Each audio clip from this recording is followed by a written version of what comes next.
Okay. Good evening, everyone. This is a special meeting of the board. It is being recorded as well. Today is March 2nd. We are running just a few minutes late at 7:34. Going to call the meeting to order. I am not seeing Trustee Quesada on yet on my end, but he's being brought over. Today's special meeting was a request by our working committee, which has been working really hard and many hours on police reform. In Executive Order 203, do I have the right numbers? The executive orders that came down in the summer to look at policing by each municipality that has an actual police department. Not all of the municipalities in the state of New York have them, but for those of us that do, to look at ways the policing procedures are conducted, involve stakeholders, involve community members. We have created a working committee to represent as much of the public as we can. They've been working hard to create a plan which has been through a public engagement period. And tonight's meeting is specifically designed to have a conversation with the working committee, as they actually had requested to have this meeting in addition to all of the public engagement that goes on. We've also hired consultants, Matrix Consulting, to help in facilitating the process. Just a couple of words here that most of the committee is on as panelists, but this is open for the public to see and hear. Here's Trustee Lopez is on. Trustee Lopez and I are the two board members who've been involved with this committee directly. I started on January 1st. Before me was former Mayor Garrity, as the mayor has a position in the board. And we are going to look at the plan, and we're going to talk about what our desired outcomes are. So I welcome everybody. I do want to say that Trustee Fritchie was also supposed to be on. He got called. He is in the fire department, and he was called to on site, not for a fire, but for an emergency. And he's there now, from what I understand. And as soon as he's done with that duty, he will join us. I just don't know when that is. He'll try to text me. So he's doing his civic duties in two ways tonight, I would say. So I welcome everyone from the working committee. I welcome the trustees. We have we have our corporation counsel, we have Matrix Consulting, and we are going to start the conversation and hear what the working committee would like to discuss with the board. This came out of a letter from some of the members of the working committee to meet, and here we are. My desired outcome personally is to be able to hear from the working committee, but it is also, I've read the plan and I have a bunch of questions.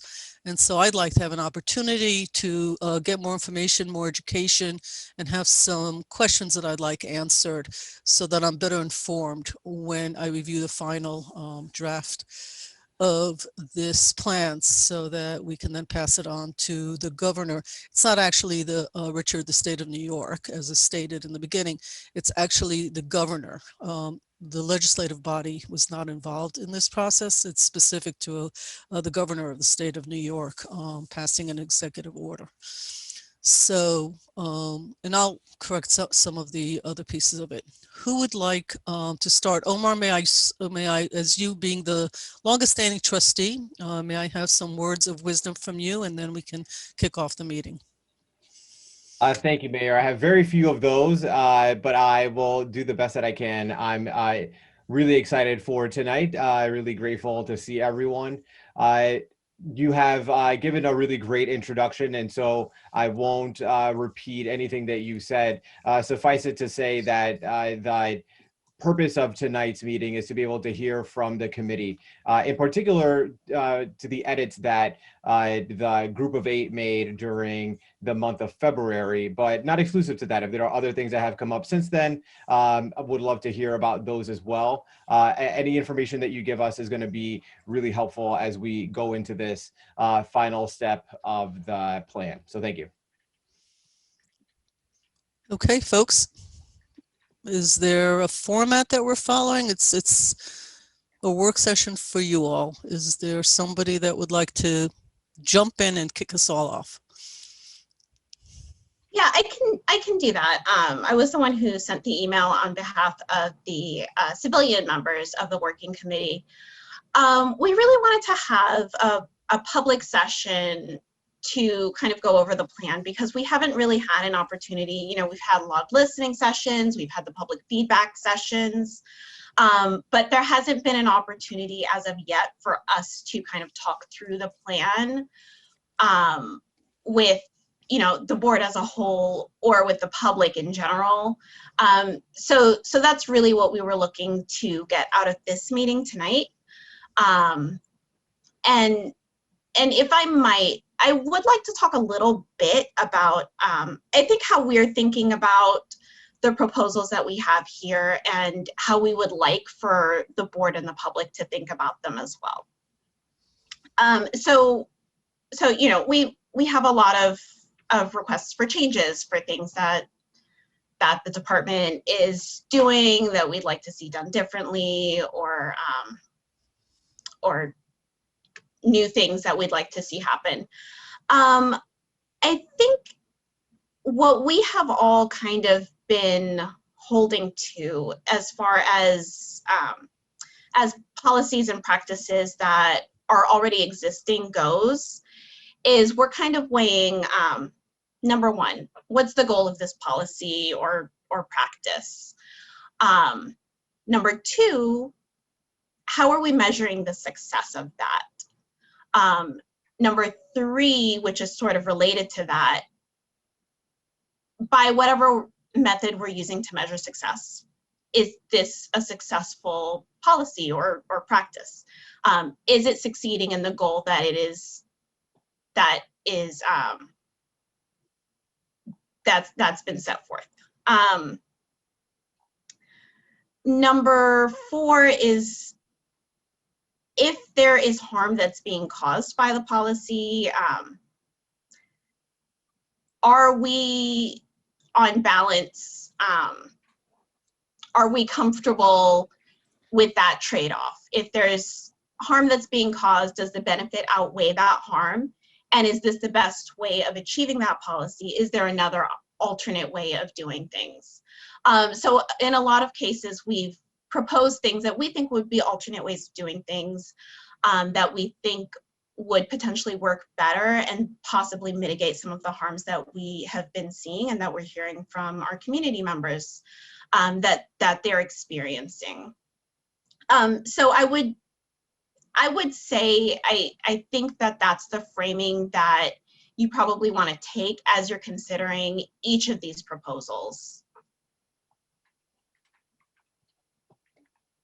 And that's all I have to start with. I don't know if anybody else has something that they'd like to say before we really get in.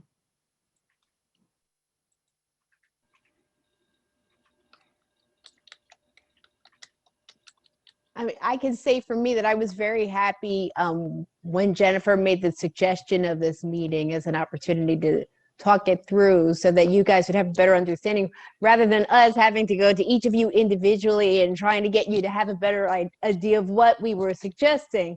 Let's just meet in a group and have it go on the record, and then, and then it's there for other people to be able to use that as a reference point too. Okay. I think The reason, I'm sorry. I'm sorry, go ahead. First of all, I unmuted myself. I'm sorry, because this is a conversation. We speak separately so the public understands. Once there are more than 2 trustees, it becomes actually a meeting, and then we have to notice meetings, and there's a protocol in place in government for that. So I don't want anybody to think, though, that we did not enjoy the many conversations we had with many people here. In all seriousness, it's everybody communicates in different ways. For me, there are a bunch of conversations that were had that I actually have a specific question about, because something came up in one of those that did not make it to the plan, and I'm going to be asking why it didn't make it to the plan. So I do find even those conversations, Gabby, very fruitful, but I do appreciate that it is tremendously cumbersome for all parties concerned. So this is very helpful to frame this meeting in that form. And who was speaking? That was me. Hello, Kendall. Yeah, I think it's important to note that in reference to the group of 8, that we are all as a committee on an accord in terms of of endorsing this meeting and being on the same page. So I don't want that reference to the group of 8 to in any way show that it is a small portion of this group that is presenting this. We're all on the same page with this. Okay. And if I may, again, take the position of the chair of these meetings as mayor. I thank you for that, Kendall. Super important. Different words have been used, group of 4, group of 8, civilian, which was used earlier. It's a working committee that includes different stakeholders. I did get some pushback that we're having a meeting with the entire committee. And then I responded with, I actually think it is a whole committee. I actually take your point of view in this, Kendall, that this is the whole committee, recognizing, as anybody should who's ever sat in any committee, when people come to committees with different points of view about anything, different value system, different whatever. Frankly, even when they all agree on everything, as my husband and I usually do, we still disagree on outcomes, and we actually get along pretty well. So it is just human nature that when there's a committee, there will be differences of opinion, but at no point in my mind, speaking for myself, do I view you as anything but a committee. That what you brought to us was done by a committee in many hours of negotiations, and some meetings were for sure contentious. They're all on record. I'm not making this stuff up, and it's not my interpretation. I consider that to be very healthy. I consider that the way committees should work, personally, that there should be some give and take. There should be some things discussed. There should be arguments. But the final result, the piece of paper with all of it, as you said, Kendall, is the committee's product. That's the way I view it in the conversation. Not to say that individuals may have differing opinions, but this is a product made up by a committee. Would that be a fair statement, Kendall, to what you just brought to our attention? Yeah, I believe so, yes. Okay. I'm sorry. I don't disagree that that's how a committee should work. I agree that there will always be differences in a committee and different opinions. However, I wouldn't say that in terms of how this worked, we had that opportunity to really discuss the differences that we did have. It many times felt like a battle. And so I am very grateful to have this meeting here, because just like you, I think, Mayor, I have a lot of questions that I also wish I would have asked some of my working committee members as well. So thank you Nice. for having this, but I wouldn't say that we were the best working committee. I'm sorry, everyone. I'm grateful that you all did it, because this is not an easy topic, but point well made, well taken.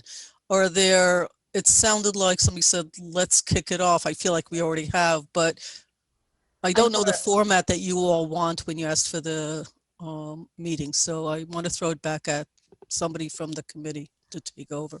I just want to make sure that everyone is on the same page of where we're at as well. Excuse me. And I'll let Richard jump in there too. As of right now, we do have the updated report. It took into consideration all of the edits that the majority of the working committee worked on in the month of February, minus there was an issue with that we discussed that we reworded with the county. We went with the county's recommendation. We received that draft early this morning, and we've been looking at it and making edits. I believe that final copy is going to be delivered to the village on the 5th of March. And by that point, it's out of the working committee's hands in terms of, what we can do to change that or make edits. At that point, we would be giving public input to the village. And correct me if I'm wrong on any of this, then there should be a work session on this on the 10th. Is that correct? And then a legislative session on the 17th, and the due date is the 1st. So feel free to just jump in and let me know if that's the timeline and if we're all up to date with that. Maybe I'll let Richard go first and then. Okay, let me just fill in a couple of blanks here. Yes, I think it was 3 o'clock in the morning that East Coast time that you got the revised report, taking into consideration all of the input we had from not just the marked up version that's been referred to here, but other marked up versions as well. Plus all the review meetings that we had, the 3 public review meetings that we had on the draft report, and other emails we got from the community during February. We're reviewing that revised draft with the working committee tomorrow night. And then based on all of that, we will get the final to the board on Friday, hopefully before 3 a.m. on Saturday. And then you were right about the other review process, but perhaps the mayor or Stuart would weigh in on the, after Friday the 5th, we're having a work session on the 10th and then a legislative session on the 17th with the possibility of that slipping to the 24th if it can all be reviewed in time. I don't know who the we is, Richard. The board is having a work session coming up. I have to look at the calendar. Stuart, do you have the exact calendar? There will be a work session on this, at least one. There might be March 10th, Mayor. So March it is the 10th. March 10th. I was actually trying to find it to make sure that I put it on there. So there will be a work session for the board to go through the conversations about this. It'll be on the calendar. And as always, if we need another one, we call another one, or we call a special meeting, or we go till 1 in the morning, or we've been known to do that until we complete our thoughts. So I think our latest meeting in 21 has been 1:30 in the morning. But we do what we need to do to complete the task.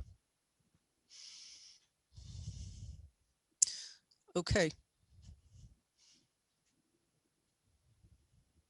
So this is your meeting. Yes. Okay. Did anybody else have anything that they wanted to say, like framing wise? If not, then I will go ahead and start. Just a quick comment. I think from my perspective that just generally speaking, we are living in the greatest democracy in the world. And as a result, everything that we do, especially with this particular process, it's a democracy, and sometimes democracies seem chaotic until you get to the end result. So my goal for this meeting this evening is to just answer a few questions, such as, are we satisfied to date with the end product? Are we satisfied with the document that we currently have? And do we believe that we have made sufficient progress and that we have really been addressing the subject? Are we meeting the goal of Executive Order 203? And are we addressing through this document systemic racism in America and really putting something forward that will address the problem, the accountability measures that need to be in place to really address this problem? So I'm hoping that tonight, as we talk about this, that we'll be able to answer, those specific questions, because that is my concern, that we are really satisfied with the product that we have on the table now.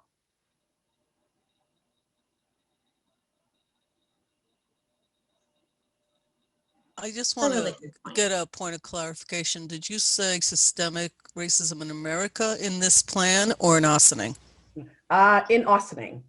In Ossining. Okay. That was just a point of, I'm not judging. I'm just trying to make sure that I heard you correctly. Thank you. Okay. Anybody? I'm looking at the gallery to see. I'm not seeing hands. I'm not seeing. Okay. So did you say, Jennifer, that you're kicking it off, or somebody else doing that, or do we go right into Q&A? How would you like to do this? So I was thinking that I could go through some of the edits, at least related to the CPCRB that we made, and then other people can talk through the edits that they've made. And sort of explain what we were going for and why we've made those changes. Nice. Thank you very much. Very helpful. So I don't know if anybody else had anything that they wanted to say first, though. All right.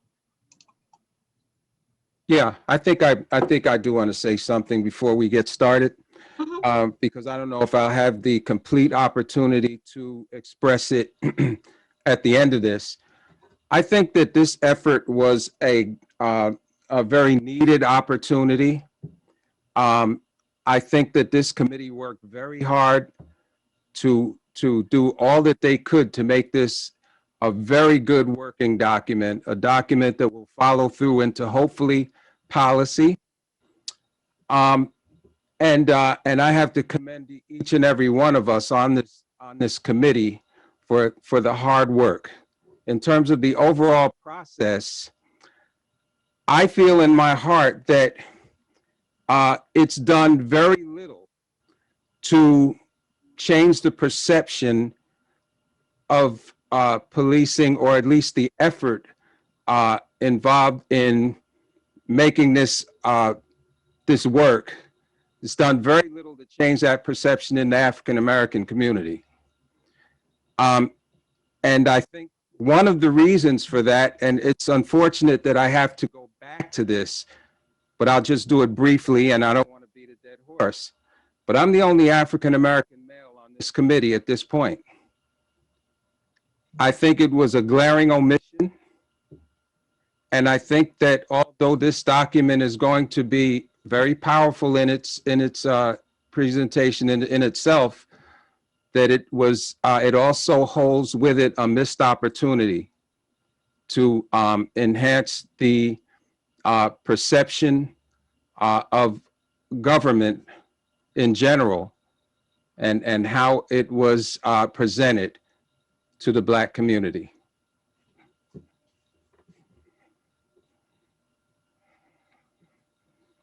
Yes, I agree with the last statement, because I've been getting a lot of feedback from the Black community, and they are not happy that more Black males were not involved in the entire process from day one.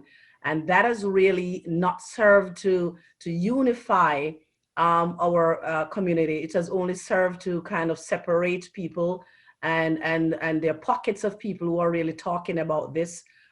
Because according to most people, at the foundation of this, the main issue is dealing with Black men and the way Black men are treated in America across the board. And so the representation should have been there, and that just did not happen. So I'm just throwing it out there that yes, there is talk out there in the community that more Black men should have been involved in the process. And I do want to extend my slight apology in that statement, because Officer Ben is not here, and he is a Black male that's on this committee. However, he is not here tonight, and I'm sure that his attempt to be present was good. But you know, in terms of Black male representation, it left a lot to be desired.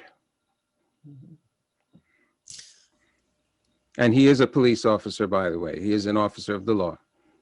Right. So I'm not, I hear what you're saying, and I get it. I will just say, because this is for the public record, that Pastor Jones was also a part of this. He did get ill, although he has been following the emails and has had input. I will say, and it's been said before, but people oftentimes don't necessarily follow the sequence, that Trustee Lopez also identifies himself as that and has stated it over and over again. Having said that, if you were to ask me right now, to your point, Ms. Whitaker, and to your point, Mr. Buchanan, so for me, a couple of things happen, right? So Kendall, you had this opinion when I became mayor on January 1st. We had a number of conversations. We had a separate meeting with Black men from the community. That doesn't actually make the statement you both just made and other people made, because I saw everybody shaking their head, any different, because they were not a part of the working committee. That was an outcome of a request by a member of this committee. So the good part is that there was an outcome already before this plan even gets anywhere. That's already been more than I had realized in the past, it's very difficult to go back. It's not difficult to go forward. Going forward is easy. So I take your point. I have registered that point. I have put it in writing when Jennifer wrote to me on that same, or Ro, I think, may have written. And I said, yeah, if I were to do this again, and if I were the one appointing, and if I were to think about it again, we do have a lot of people of color, but not necessarily Black men. Do we have representation of the community, which has huge diversity in it, unlike so many other communities in Westchester and in upstate New York, not as much in downstate New York, in the city, which is even more diverse, one would argue. There is a lot of diversity and a lot of representation of different groups, but that doesn't take anything away from the comment made that the feedback is, for the record, that there should be more Black men on this committee, and I think you're right. There should be, and that is something as we go forward, and that there needs to be better communication with the Black community, specific to Ossining. I'm trying to stay that this is about Ossining, even though so much has been brought from beyond Ossining. But you know, you'd have to appreciate that my role here is also to stay focused on the plan that we were asked to do, which is about Ossining. So I'm hearing you. I got it. I've tried to sort of address some of it, and we will try to move it forward in a better way. Yeah, I do just want to add on that point. We've been talking about having an implementation committee of you know, similar to this working committee, but not necessarily the same people. And I think that that's going to be an opportunity to bring in a lot of Black men who might have been excluded in this process. Like I think that's probably going to be one of your best opportunities to correct that. Did anybody else have anything they wanted to say? Okay. Yeah, and I did want to clarify. So the reason that I was thinking to start with the section on the CPCRB is just because that's the first section of proposals that came in. Yeah. But yeah. Any place you start is fine. All right. That's a great place to start. Just start. I think that's a great place to start because I've been reading a lot of the plans from other communities, and several of them recommend that they start a civilian police review board, but we have one, and we are the only municipality in Westchester County that has had one for quite a while. This is basically the latest incarnation of a civilian police review process that goes back to the 80s, which is when I think they formed the first group of residents to come together and kind of, you know, look at police relations with the community when there was a lot of black and white tension back then. And so now what it has evolved into this full-fledged, you know, official codified group. And so, you know, I like the idea of looking at how we might be able to, because it has been around for, in this version, probably 20 years or so, almost 2 decades. And so in a certain way. And so if there's a place that might be a good place to look at reforms, it might be here, because I know that in reading, Jennifer, you probably, you know, there are groups that advise on how to do civilian review boards. And they almost all recommend that they be 100% civilians. And they have recommendations. So I just think that we can, you know, and this is very granular. A lot of the other plans are very general, some of their recommendations, but this is probably the most granular and specific set of details I've actually seen in a plan in terms of recommendations. So I think it's a great place to start. Yeah, thank you, Trustee White. And I do want to acknowledge, because we mention a lot in these meetings that you know, Ossining is the only community in Westchester County that has a civilian complaint review board. Well, ours is a civilian police complaint review board. we don't talk often about why we have this body. So I should say for folks who aren't aware, I'm the current chair of the Civilian Complaint Review Board. I didn't know about this even at the time that I joined. I actually learned about it after I was already part of it.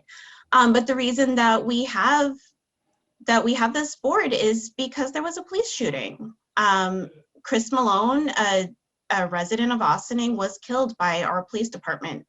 And this is what came out of it. This was part of the reform that was created to attempt to prevent something like that from happening again. So I want to make sure that we acknowledge that whenever we do, kind of pat ourselves on the back, because it is good that we have this, and it is unique in this county, but the reason that we have it is because of something really horrible that happened. And I don't think we talk about that often enough. I think that's a great point, and I didn't know that either until this, but what I have since learned and has been brought to my attention, there are many communities where people have been killed and they never formed a review board. So it speaks all to, I didn't live in the 80s in this community. There are people on this call that did, so I wasn't aware of that. It came out of something terrible. I'm not sure about the sequencing, Dana. I think you're, as the historian, do more research on sequencing of events, but I heard that as well.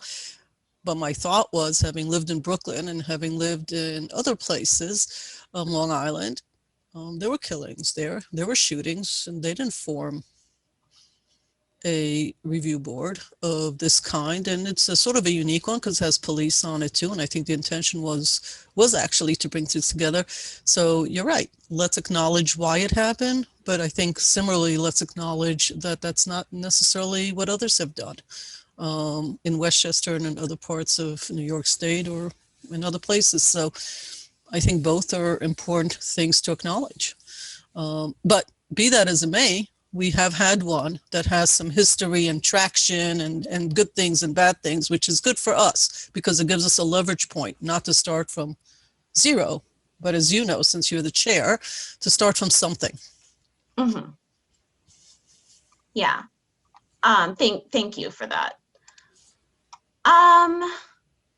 So just to sort of talk about the meat of some of the proposals that we changed based on what was in the original version of the plan. So one thing that I may seem a little bit small, but I do want to be really clear about it, is our proposal with regard to removing the officer representation.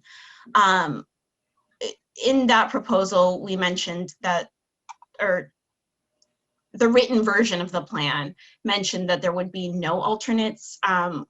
Currently, right now, we have a board with 5 civilian seats and 1 alternate, and we do want to keep the civilian piece of that the same way that it is now, just so that if a member has to recuse themselves or something like that, that we have somebody else who can jump in without necessarily going to like a 4-person group having to vote.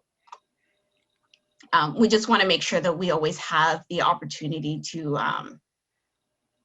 avoid a tie if we can.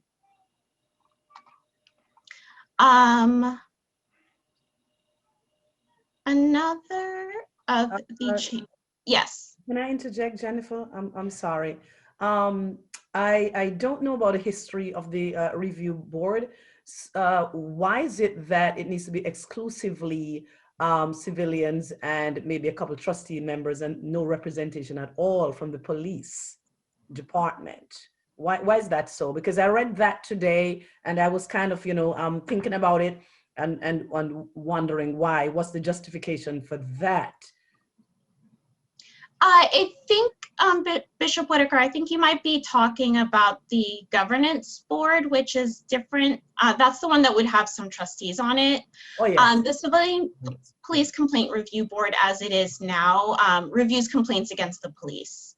Right. So if something happens, you know, where a person is alleging that excessive force was used, or, you know, which is not a common complaint, I will say it. But if there is somebody who has a complaint against the police officers, there is a perception that it could be a bit biased if there are police officers who are on the board. And I'll say the officers who are on the board right now are wonderful people. I don't think that they are voting.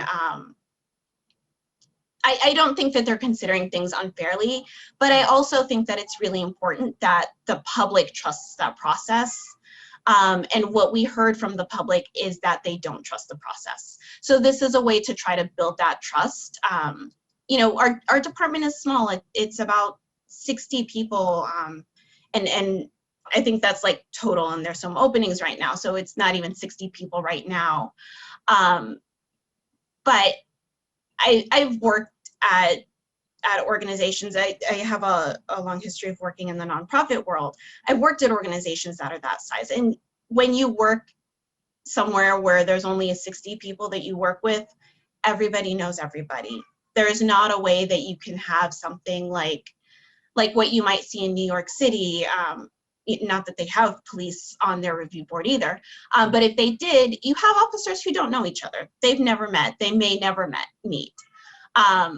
In Ossining, everybody in the department knows everybody because it's such a small community and it's a small department. So that's really what we were going for there. Okay. The governance board is a little bit separate. That one wouldn't have police just because it's more taking on the role that the trustees have right now, and that's why we suggested also having a couple of trustee seats on it. So that would be more of overseeing the police department. And again, that's a situation where it doesn't exactly make sense for the police to oversee themselves. That would be kind of doing the chief's job in a way. Okay, thanks. So if I don't know when to ask the question because I can't tell if you're reading to go to your next point or if you want us to ask questions. And I don't want to be the only one asking. So I don't know if you want to finish what you want to say and then we'll ask questions. How would you like this? Honestly, either way, you can disrupt me to ask a question, or if you want to hold your questions, I don't mind personally. So I'm not looking at anyone in particular since I'm looking at a gallery, but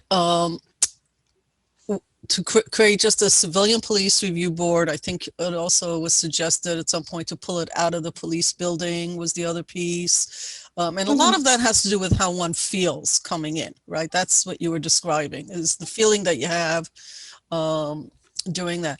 Was there thought about on the civilian, let's call it civilian review board, right? Since that's what the recommendation is. Was there discussion that it should have maybe, number one, maybe a couple more people? Was there a discussion that there should be liaison police decided upon without votes so that there is policing knowledge that comes in? Because I think you and I separately spoke about, you know, some of the value of having police officers to explain things that when you need them to explain. Or is it civilian, and how would you include the police in that? Would you ask them to come to the meetings that you need them for? Is that, I'm trying to get a sense of the view of it. And I think that you and I actually spoke about, but I don't think it was done within the plan, or at least not when I read it. If you could share that thought with me. Yeah, so to start off with, I think it's, I don't think actually the members of the CPCRB are uncomfortable with having our meetings in the building. Oh. I think that's more of a public perception situation. Sorry, I've got a that's a noise. I happen to love that noise. I miss that noise. So I'm personally love the noise. So I don't think it's the CPCRB members who are uncomfortable with having the meetings in the building. I think that's more of, again, the public perception. If it looks like the department is in control of it, then people don't trust that process. It's the same reason that we have proposals to make sure that people know that they can enter complaints in different ways, because they may or may not feel comfortable bringing it to the police department. Got it. As far as Jennifer, adding more seats, I'm sorry? I have a quick question for you. Oh, sure. In terms of adding more seats, I don't think that was a conversation that we had with the CPCRB generally, but it was something that we talked about with the governance board, and I think the same thing applies, and I think I mentioned that this had happened with the CPCRB. A lot of these boards are not always fully staffed with volunteers. So even, at the beginning of 2020, we had 4 members who were civilians in the CPCRB, as opposed to the 6, the 5+1 alternate that we were supposed to have. That was because not enough people applied. So it could be okay to have more people, but I think that the concern that we would run into is whether we would have enough volunteers to actually have a fully staffed board. And I think that's something that happens with a few of the volunteer boards, that they're not always fully staffed with volunteers. Got it. I think Trustee Lopez actually has a question. Yes. I'd love to get your thoughts about some of the recommendations are pretty concrete and make sense to me, like changing the definition of substantiated, unfounded, unsubstantiated, and we've discussed that. Others, like you mentioned, removing the police from the board as it stands, are a little bit less concrete, in the sense that they are addressing what you described as public perception. I think one of the questions that I have is how you're gauging public perception. And I'm asking that because let's say we make that change in a year, 2 years, 3 years, and we want to get a sense of how things have improved or changed. What is your sense of what the best way to do that is? How do we get a sense of what public perception looks like? So this came out of, we heard in our public feed, or the listening sessions that we had in December, we got a lot of questions about the CPCRB. People didn't realize that there were police officers on it, which I was actually a little bit surprised by. Some people didn't realize that it still existed. I saw a Facebook post where somebody was like, "Oh yeah, we used to have this." We still have it. We've had it for, since the 90s, I think. So I would say we also saw, in addition to those anecdotal points, we saw in the survey that people responded that they did not trust the process. And somebody who might be able to navigate to it a little bit quicker can probably, find that in the report. But we saw concretely that what people said was that they did not believe, if they made a complaint, that it would be handled fairly. So that's a problem. So this is a way of removing that distrust and creating better trust. So if, we might do this survey later on. I think it's actually a good practice to continue doing surveys on a regular basis, just to measure that progress. That's for somebody else to decide, not for me. But I think if you continue asking questions, if you continue asking that question or similar questions, then you can have like actual numbers to point to where you see, okay, people now trust this process much more than they did when we started. Thank you. Mm-hmm. And sorry, Mayor Levin. It's been a few months now. Mayor Levin, you asked a last question, which was about having police as part of the review board, but not necessarily voting members. That is not something that we discussed in the committee. It's not something that I am uncomfortable with, but I will say that as it stands now, when we have these meetings, and Ro was in the CPCRB before, you know, not this version of it, but he was on it before. He can say whether this was true when he was on it or not. But when we have questions about how policies go, it's not necessarily one of the officers who's a member who answers the question. A lot of times it's the person who's presenting the complaint to us who will answer those questions. So we still have that person. And I know that we also had a recommendation about looking into an individual investigator. But one of the things that Matrix presented to us is that a lot of times the way that works is that there is an officer who is, you know, or a police investigator alongside an independent investigator. So I think that's what we would be looking for our CPCRB, so that, you know, if you want to go that route, so that we have more of a dual process, and we would still have that person there who can answer questions about what the processes are. Okay. I was more into the conversation we had, which is how will you get the information from police that you're able to get now? But you've answered that question, because there are other ways that you feel that can be had. So that works. That answered my question. Thank you. Yeah, so that investigator, you know, sometimes he's, and I say he because it's only been men so far, but generally he's able to answer questions as easily as one of the officers who is a member. Okay. Is there, and look, so one of my roles as, for these meetings, for all of them, is to sort of, we don't have an agenda, and that, we're asked for one, we're like, we want to have a conversation. So I'd like to suggest that we're about an hour, not quite an hour. Well, we're 45 minutes into it. The first 5 or 10 minutes were really not a meeting. It was conversations. Do you feel that we've covered CPRB? Is there more? Because there are other topics. I want to get through the topics, you know?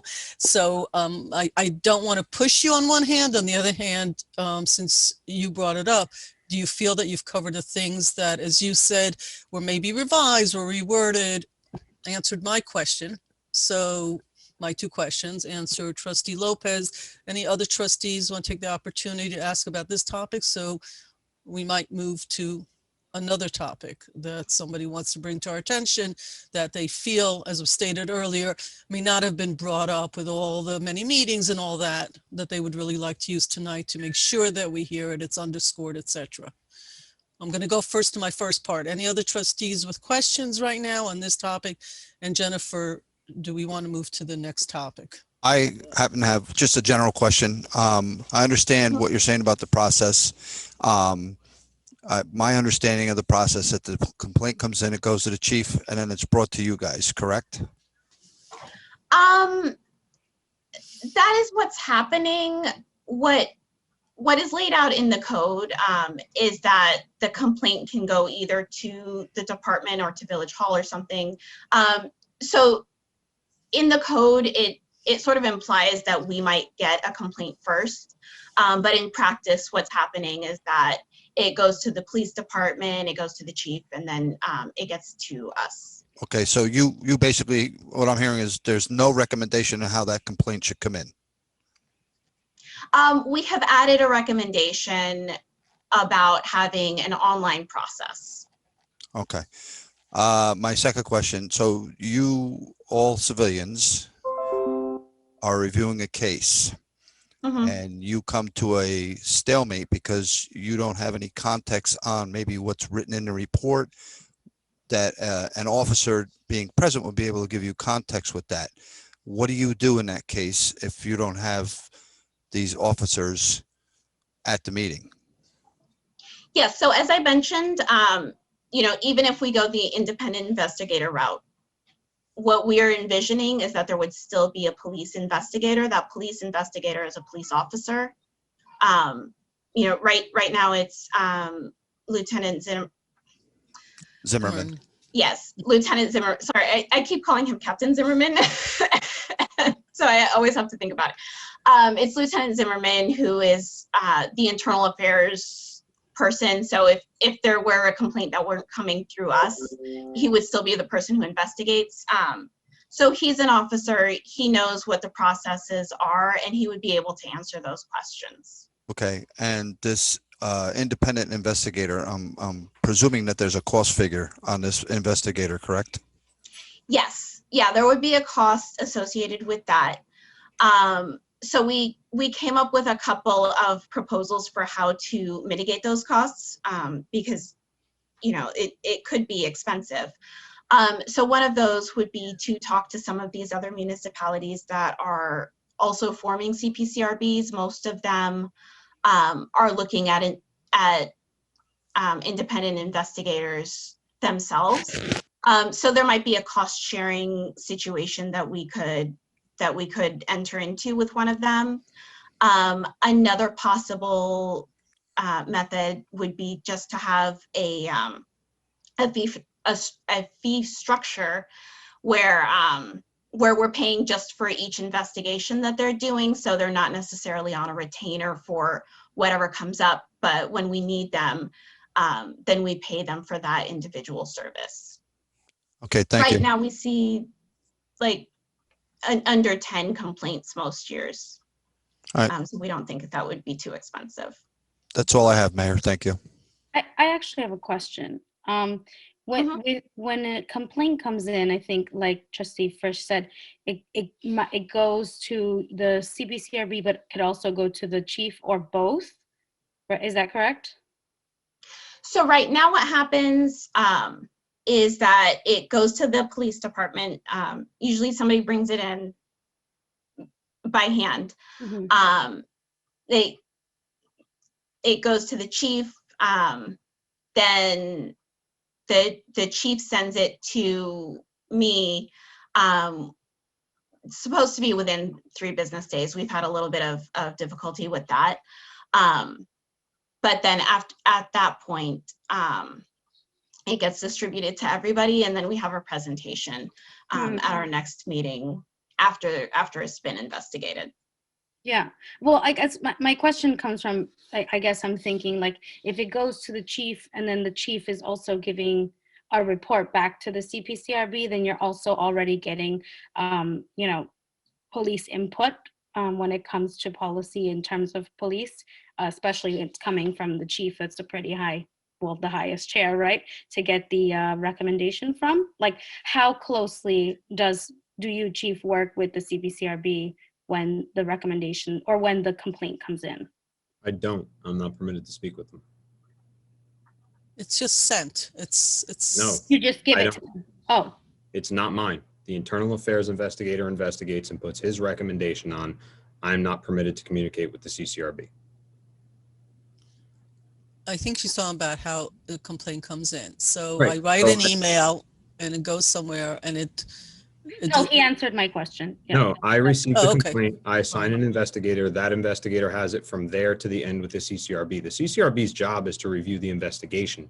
They don't investigate the complaint independently. So I think what's being described would be a whole new structure to what a civilian complaint review board does.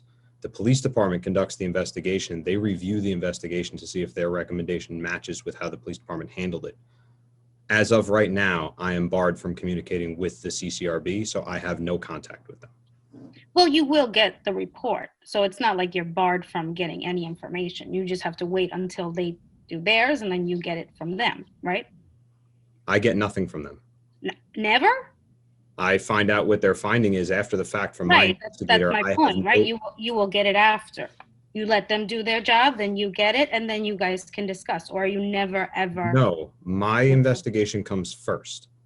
They receive my internal affairs officer's investigation. He makes a recommendation. He communicates with the CCRB. They make a finding. When he comes to work next, I hear about it. I have no direct communication whatsoever with the Civilian Complaint Review Board. Right. I guess the connection that I'm making is that in terms of having police on the CPCRB, if you already are having an internal affairs from the police plus your report that they are reviewing, why does there need to be 2 extra police officers with more police input when you're already going to get the report from the police plus internal affairs? Well, the chief's not putting an input. He's Right. literally just sending the complaint on. Right, right. But then there's an investigator in there. So there's already some, you know, and the investigator chief just said the investigators from him, right? The police. Mm-hmm. Right. So there's already police input. Because I think, Trustee Frisch, you were kind of asking, like, how are you going to get police policy if there's Correct. police in there? Correct. Yeah. Because that police report could be written and you guys could be reading it, and there could be something in that police report you guys just don't understand because you're not police. That's my point of having them there. So when you're reviewing this, even whether it's this outside investigator or one of the police, you can have now context on what you don't understand. That's my point. I guess my point is that it's going to come after, right? So you let the CPCRB do their review, and then that conversation comes after, unless I'm mistaken on the process. I'm thinking during the process. Yeah, you're adding another step. Excuse me. You're adding another step. All right. I understand. Goes to the chief. He gives it to his investigator. That's the last he sees it or touches it. And I get that. And the investigator does his report. It's given to you guys. You guys are reviewing it, and you come to a hurdle where you don't understand something. Now let me finish, please. Now you're into another meeting, or because you have nobody there during your meeting to probably explain a simple piece of context that you're stuck on. So that's not the case. What happens is that the investigator comes to our meeting and he presents his report. He presents if there's video footage, we watch the video footage. If there's audio, you know, from like a 911 call or something like that, we listen to that. He's there with us. Okay, so that's news to me. Now I'm hearing, maybe I missed it, but now that makes more sense to me. Yeah, Right. yeah. So that's why I'm saying that he's there. He can answer those questions because he's literally there with us presenting. Okay. And when we have those questions, a lot of times, you know, we just sort of ask, what is this? And he might answer, one of the officers might answer. It can be anybody. So the police involvement that you're worried about is actually at your meeting.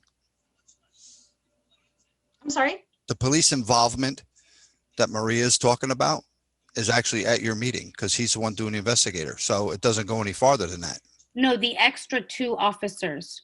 No, I understand that. I get the extra 2 officers, and I get where you want to go with the process, but I'm just saying that you've already got someone there. I get that. I didn't know you had the investigator there. That I didn't know. See, that explains, I can see more what you're talking about. Yeah. So he's in the meetings with us. Okay, I'm good. Thank you. All right. I did want to mention just one more thing that I added regarding this, which is just to add in a provision that would ensure that we're retaining any records that are related to a complaint that may or may not. I haven't seen a retention policy. So what we are asking for is that if any, you know, video footage or things like that might get deleted before we have the opportunity to make a complaint, that it gets flagged as soon as the complaint comes in, to make sure that we have that by the time that we're reviewing the complaint. This happened just on one occasion when we had a bit of a backlog. The video had been deleted by the time that we actually got to review that complaint. So I want to make sure that we always have any information that we can have when we're doing those reviews. And I know that if I understand that part correctly, Jennifer, and you correct me if I'm wrong, in the plan, you're extending the number of days, correct? That's how it's presented? Okay, so that's in the original I want to make sure plan. I'm reading the right part of what you're talking about as I look at the plan. Yes, correct. I think that's a different section. That's the number of days to make a complaint that was in the original version of the plan. I'm talking about something that we added in later on in that February version of the plan, where it's basically just a records retention policy. So if there is video footage that is related to the incident, then that gets flagged. We keep it until the CPCRB has had an opportunity to conduct its review. Okay, I'll look for that. I don't think I saw it, so now I'm flagging for myself to make sure. I thought I read everything, but Jennifer, do you know what page that's on? On the latest version, it's page 41, but I'm not sure what version it was. The one that I'm looking at right now is the most recent one that we received from Richard today, and I'm not sure. I don't think the board has that version yet. Okay. Is there a but version? It'll probably be around there. Richard, there's a version that the board does not have that's being referred to? It's not finalized yet. So it's going to be the version that you get on Friday. No, I think he sent that to everybody. Yeah. No. Everybody was it? Okay. Yeah. Because I'm on the committee, right? Well, we sent it to, that included the two board members, well, the mayor and Omar. So I shouldn't have said the board. I should have said the committee because Omar and I are on the committee. That was my mistake. Okay, so I do have, that's what I'm looking at. Okay, not exactly that page, but I'm sure it's 1 or 2 pages off, Jennifer, no problem. Right. I flagged it for myself. No, no biggie. Okay, do we want to move to the next topic that someone wants to talk about, that's something that is different or has been revised that we need to focus on, that the board needs to focus on to make sure that we capture it? Well, I could say for me, I think that, by making clearer earlier on in this version that, the ongoing committee to revise the things like the policies and procedures, that was one thing. There was like 140 policies. To have just a month to review 140 policies, a team of 3 people was like Herculean, and it just was something that it's going to take a little bit more time, and it's not insurmountable because it's not huge changes, but it is a little bit of language of putting in anti-racist and anti-bias language, and improving the LGBTQ+ policy, and also there were around crisis teams and around interviewing children. We weren't able to review those at all. So, we really just wanted to highlight the fact that it's really important that whoever moving forward really focuses on that area. Right. So I appreciate you saying that, because we've had that conversation, and I say we because you and I have actually had that conversation, but I know the rest of the trustees have also had conversations with people. I don't want to say that it was just me, because it absolutely was not. I forgot to mention that Trustee Fritz, he joined us quite a while ago to make sure that we know all 5 trustees are at the meeting. So I appreciate that. But, we've read other plans, and Dana probably, my conversation with her this morning, I've read about 4 plans in detail. She's read more than that. Some of them say the policy should be looked at. That's, this group went into great detail and wished that it had more time to look at more of them. But to your point, that can be part of the plan is to revise that. So I just want to make it clear that, I totally get what you're saying, and it's something that we are looking at as we move forward, right? That's the request and message heard, received, and taken. So I appreciate that. What is the next topic? I don't know which it is. I'm looking around. What is the next topic that's under revision or track changes, something that we should look at? I'm not getting off the call until I have mine that I want to discuss, but I don't want to be the one discussing it. This is your meeting, so. I can bring something up now, I guess. I'd like for you to give attention to the internal operations part of the recommendations. And I'm making reference to community policing. Oh, thank you. I want to bring some highlights in terms of that area. 1988 on State Street, my brother was murdered. In the early 90s on Spring Street, there were two people murdered, Ali and Shauna, a male and a female. In the mid 90s on James Street, Chris Malone was murdered. That was a police shooting. The others weren't. In the early 2000s, my cousin Herbie Chirac was murdered on Spring Street. A year or so ago on James Street, the same street in the same area that Chris Malone shooting happened, Gregory Jackson was murdered. These were all African-American deaths. Community policing is an area that I believe we really need to pay attention to in this document. Not just for the mere purposes of police shootings, but I think that community policing will add to the betterment of this area of our village in general, and specifically the Black community, because the murders that I mentioned were all African-American, and community policing really should be looked at in terms of reinventing, coming up with more creative ideas in these areas, community involvement in terms of policing. All of that is in the recommendations in that area. And I just want to bring that to the board's attention, that it's a consideration that we should be aware of.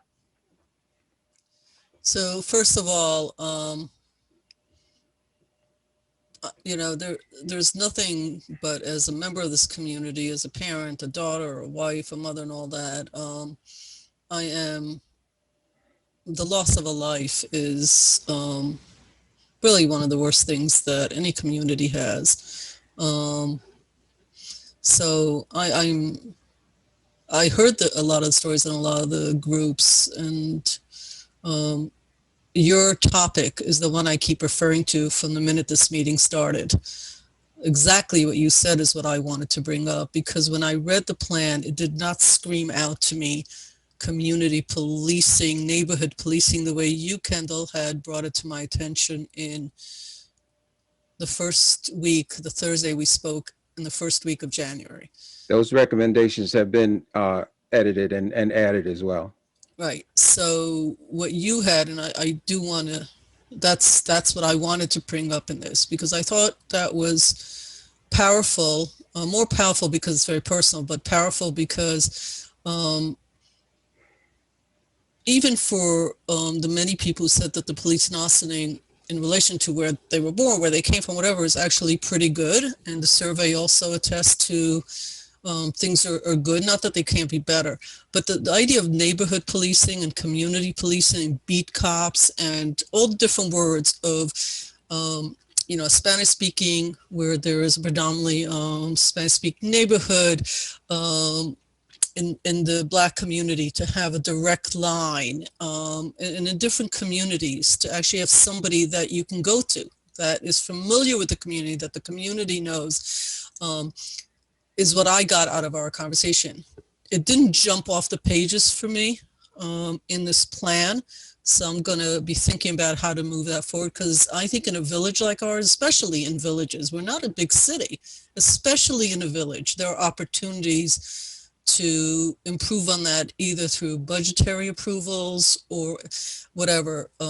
So everything that requires change requires money. I mean, I've learned that sitting in the chair, that, I mean, it just does. I generally don't use that until budget time as a yay or nay on things, because first you want to see what's your desired outcome. Do you take from Peter to give to Paul? Do you take from Paul to give Peter?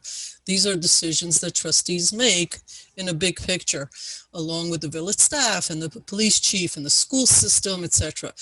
There was talk about having more police in the schools, less police in the schools, police without guns, police with guns. And this, by the way, is a conversation that has gone on in communities, at least the ones that I listen to on Zoom calls. But I remember discussing this with you, and I want that to jump off the page a little bit louder, because your idea of doing specific, now look, it takes a little bit of training. You gotta, one cop may not be enough, right? Because they don't work 24 hours a day.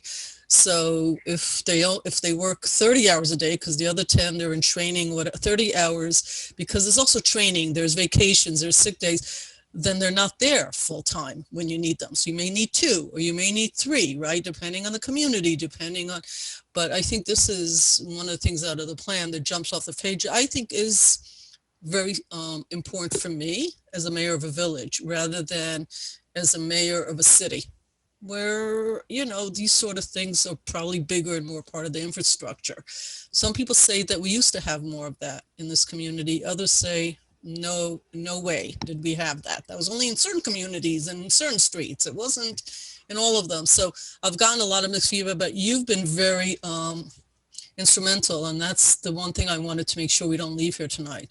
So is to discuss how we can get to that. And it's something I want to discuss with the trustees as we go through the session, and how, with the chief, how we might make that happen, because that seems to me in a village to be a very important aspect of policing that Mayor actually Levin, makes sense to us. Mayor Levin, there is one thing though to add to what Kendall said, and Kendall, I hope I'm not misspeaking or anything. I think one, you know, as you all consider the plan and everything, one thing that's really important to consider is, yes, the community policing, you know, in that sense, but it also has to be poignant, right? It also has to have a sort of essence, because there is an idea that a lot of people say that, you know, people want to get police out, right? Because, you know, because it might lead, that community policing to some people may lead to like broken window policing, right? Or it might lead to people going like, oh, look, there, you know, there's what's happening there. Somebody's doing something that they shouldn't, and instead of caring for a community, it turns out into keeping an eye on the community, right? It turns into that overseeing thing, and that's, you know, that's unfortunately a thought that people have about policing in communities. That happens, maybe not so much in Austin because we're smaller and we have a smaller force and we know the police officers, but that's something that happens a lot in a lot of urban settings. So as we talk about furthering community policing and everything, though, it is important that we think about exactly of doing it something where somebody's there and really working on creating these relationships and doing all these things, rather than just being there as a kind of overseeing and walking the streets and the beat. I think there's a very big difference between somebody walking the beat and somebody engaging with the community. It's not the same thing. Just like, you know, now we have the recommendation that SROs shouldn't be in the schools, right? Because there is a big difference between somebody going into the schools and you know, interacting with the kids and doing activities with them and talking to them, etc. That's one thing, but then somebody who's just there as this kind of striking presence with a gun or without a gun or however it is, but somebody that has that presence, it's very different.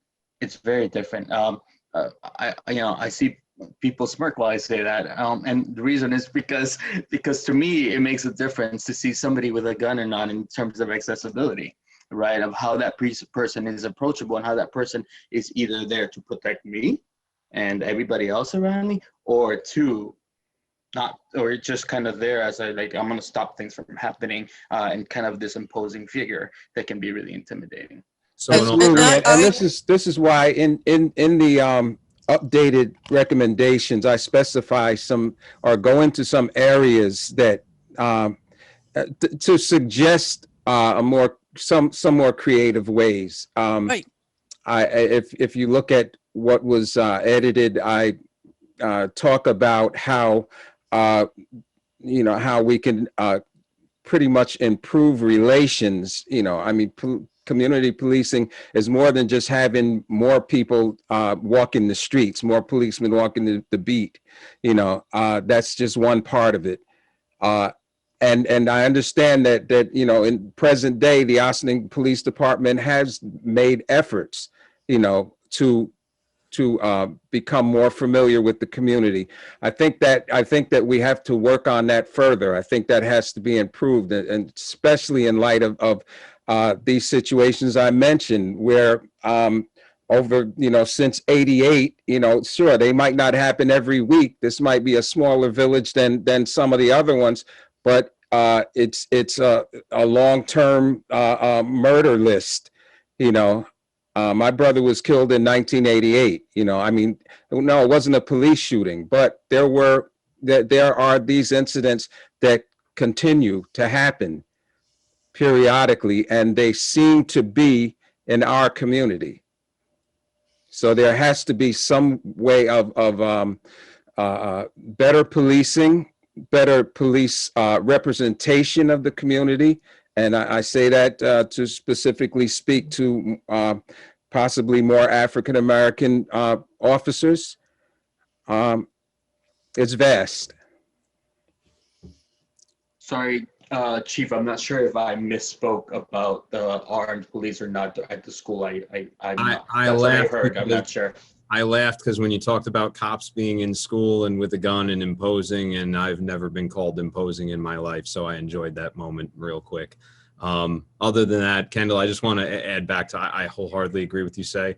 One of the things that I said at the very beginning of this process is that what we're going to find here is we're either going to see operational deficiencies where we could be doing something or not, or we're going to find communication problems. And I think that this is a little bit of both. I think there's some things, there's always things. Every year we're looking for something new and something different we can do. But I think some things that were identified in this report were some drastic communication shortcomings, because some of what we're talking about here is that community outreach should be programmed and targeted, that we should partner with the schools. I guess we didn't get through to the committee when we did this, that the school partners on almost every single thing that we do, that our block parties were with Open Door, with Feeding Westchester, with the school district, with local music stores, with, it's ShopRite and Stop and Shop, and that we do partner with all these groups. So probably necessary to do some better messaging in terms of who all those partners are. And we bring all them together so that the things that we do are not novelties, that they're not just parties to try and put a nice spin on what policing is, but that we're actually doing them. The hamburgers are really just a gimmick to get you there so we can connect you with resources. So I think there's some operational things that we have to do to make things better, but clearly, and I know that the report said that most people that were saying these things didn't come to our events. So I don't know if our flyers need to be cooler or something to get people to come to them, so then they'll know what actually happened at those events. But, maybe we'll get some of you to come out and see what's actually going on at those events, and then you'll know, and that'll fix our communication problem, and then I can work together on some great operational stuff. Communicate. The word communication is. I'm sorry. Go ahead. I just want to say something. Number one, I really appreciate all that. I have never not been intimidated by somebody wearing a gun. There's never been a point in my life where I have not been intimidated. Male, female, person of color, short, tall. I have never not been intimidated. And I have to tell you that when I was stopped in a very dark night, on a rainy night in upstate New York, I didn't stop when the police car went after me. Got in a lot of trouble because as a woman on an empty road, and I won't even tell you that in Georgia, I literally had to call somebody because I was terrified of stopping. I am not a person that you think should be afraid of cops, right? But I am afraid because most people find anybody wearing a gun anywhere in the world to be intimidating. So the very act of wearing a gun, point blank, is intimidating. So I really, not as the mayor, and somebody wants to say, well, you're the mayor. I got to tell you that most people don't know I'm the mayor. And if they guess I am, they usually confuse me with another elected official because apparently we look alike. So I'm not the New York City mayor. I don't drive around with all this. So I get pulled over.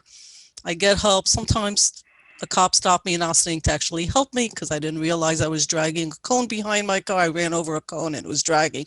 But when he pulled me over, I immediately was scared. Turns out he was being helpful. If I filled out that survey, I would say cops were really helpful. And we've all had experiences like that. But I will say that there's an intimidation factor. I think the reason that we're having this conversation And the reason I am so happy, and I started that Kendall brought up the issue that I had coming in here tonight, is his proposal along with the committees is to improve that and to improve communication, because in fact, I sat on a subcommittee of people that lived almost their entire life here. Most of them actually grew up here, who didn't know that we had a way of complaining about police, because they went on and talked about, Kendall, you were there, about how to complain about the police until I think either you or I said, but we have a complaint board, and they didn't actually recognize that. So the communication isn't about getting it right. It's about getting communication to people. And I think what I read in the report, I just want to elevate it to my colleagues on here, is that we have to figure out the next plan, at least for me, of how to speak to different communities. If we speak to the community, which I think is what was proposed from the ground up, to come up with solutions about what makes the right size. We also have to have people who apply to become police officers in order to hire them.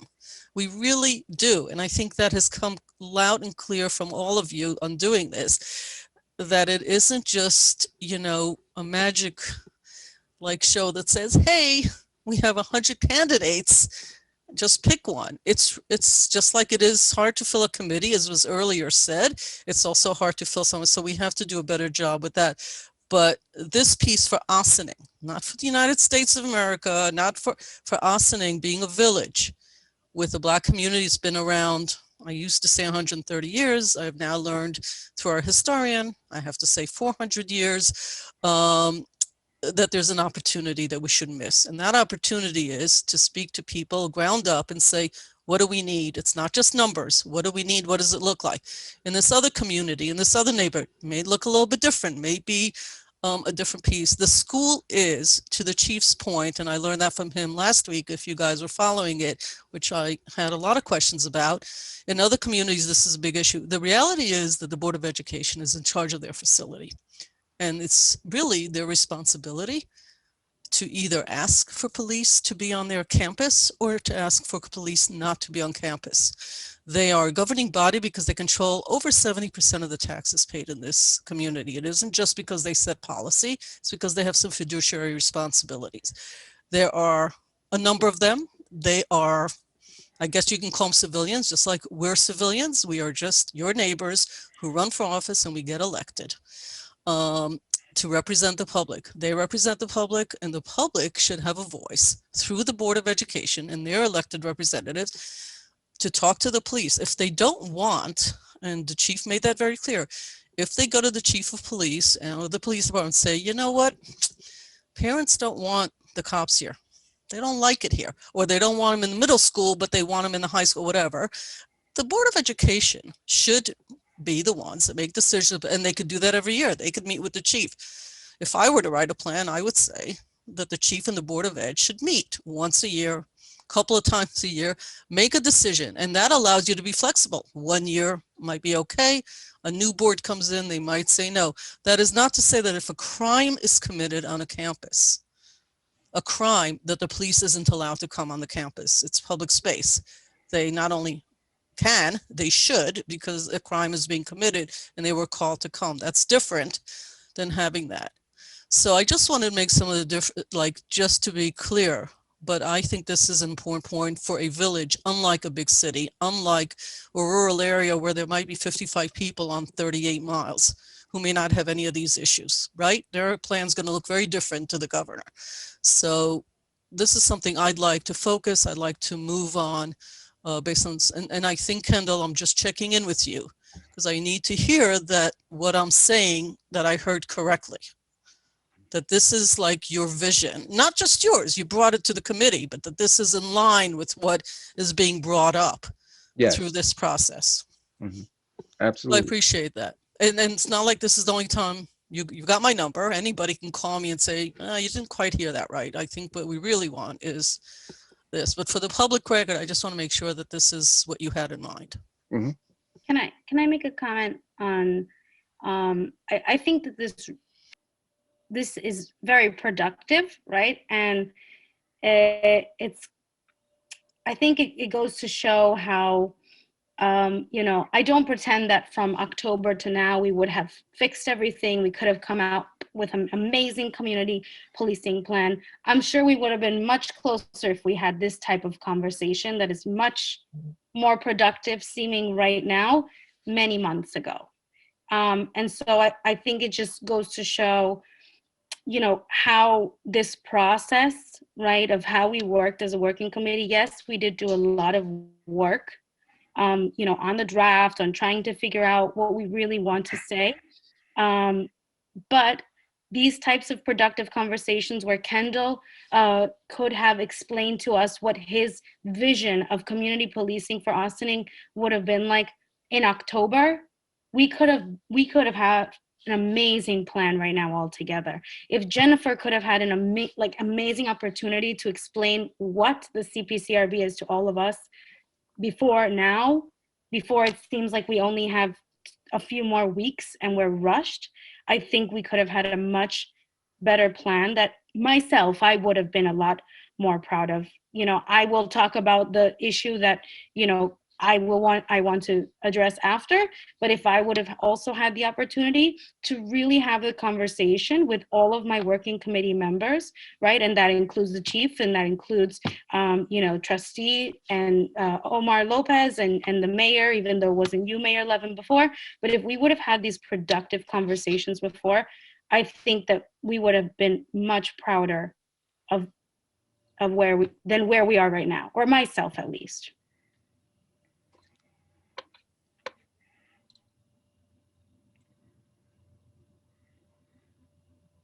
I just have been told this before, so I'm just going to say it. Silence doesn't mean I'm disagreeing or agreeing with you. I don't want to hear myself talking. I've already talked too much as far as I'm concerned.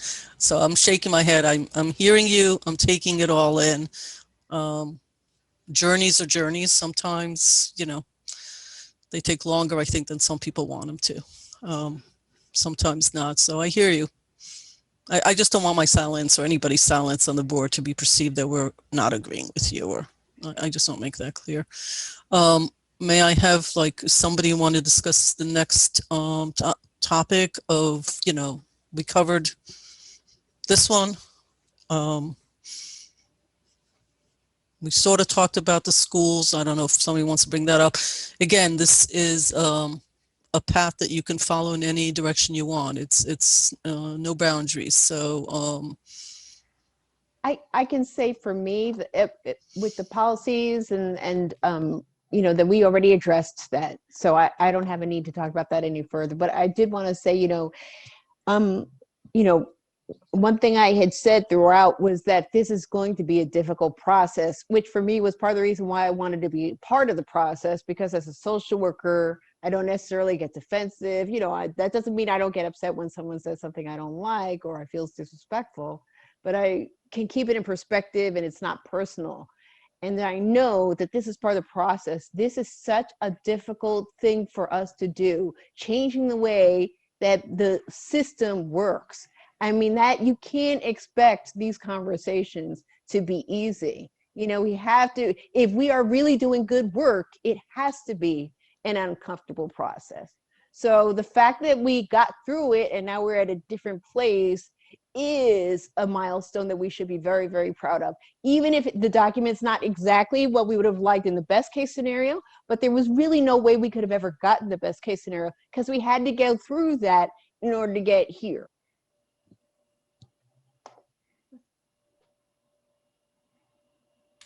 thank you. Appreciate you bringing that perspective in. Anybody want to go to another topic? And I'm opening it up.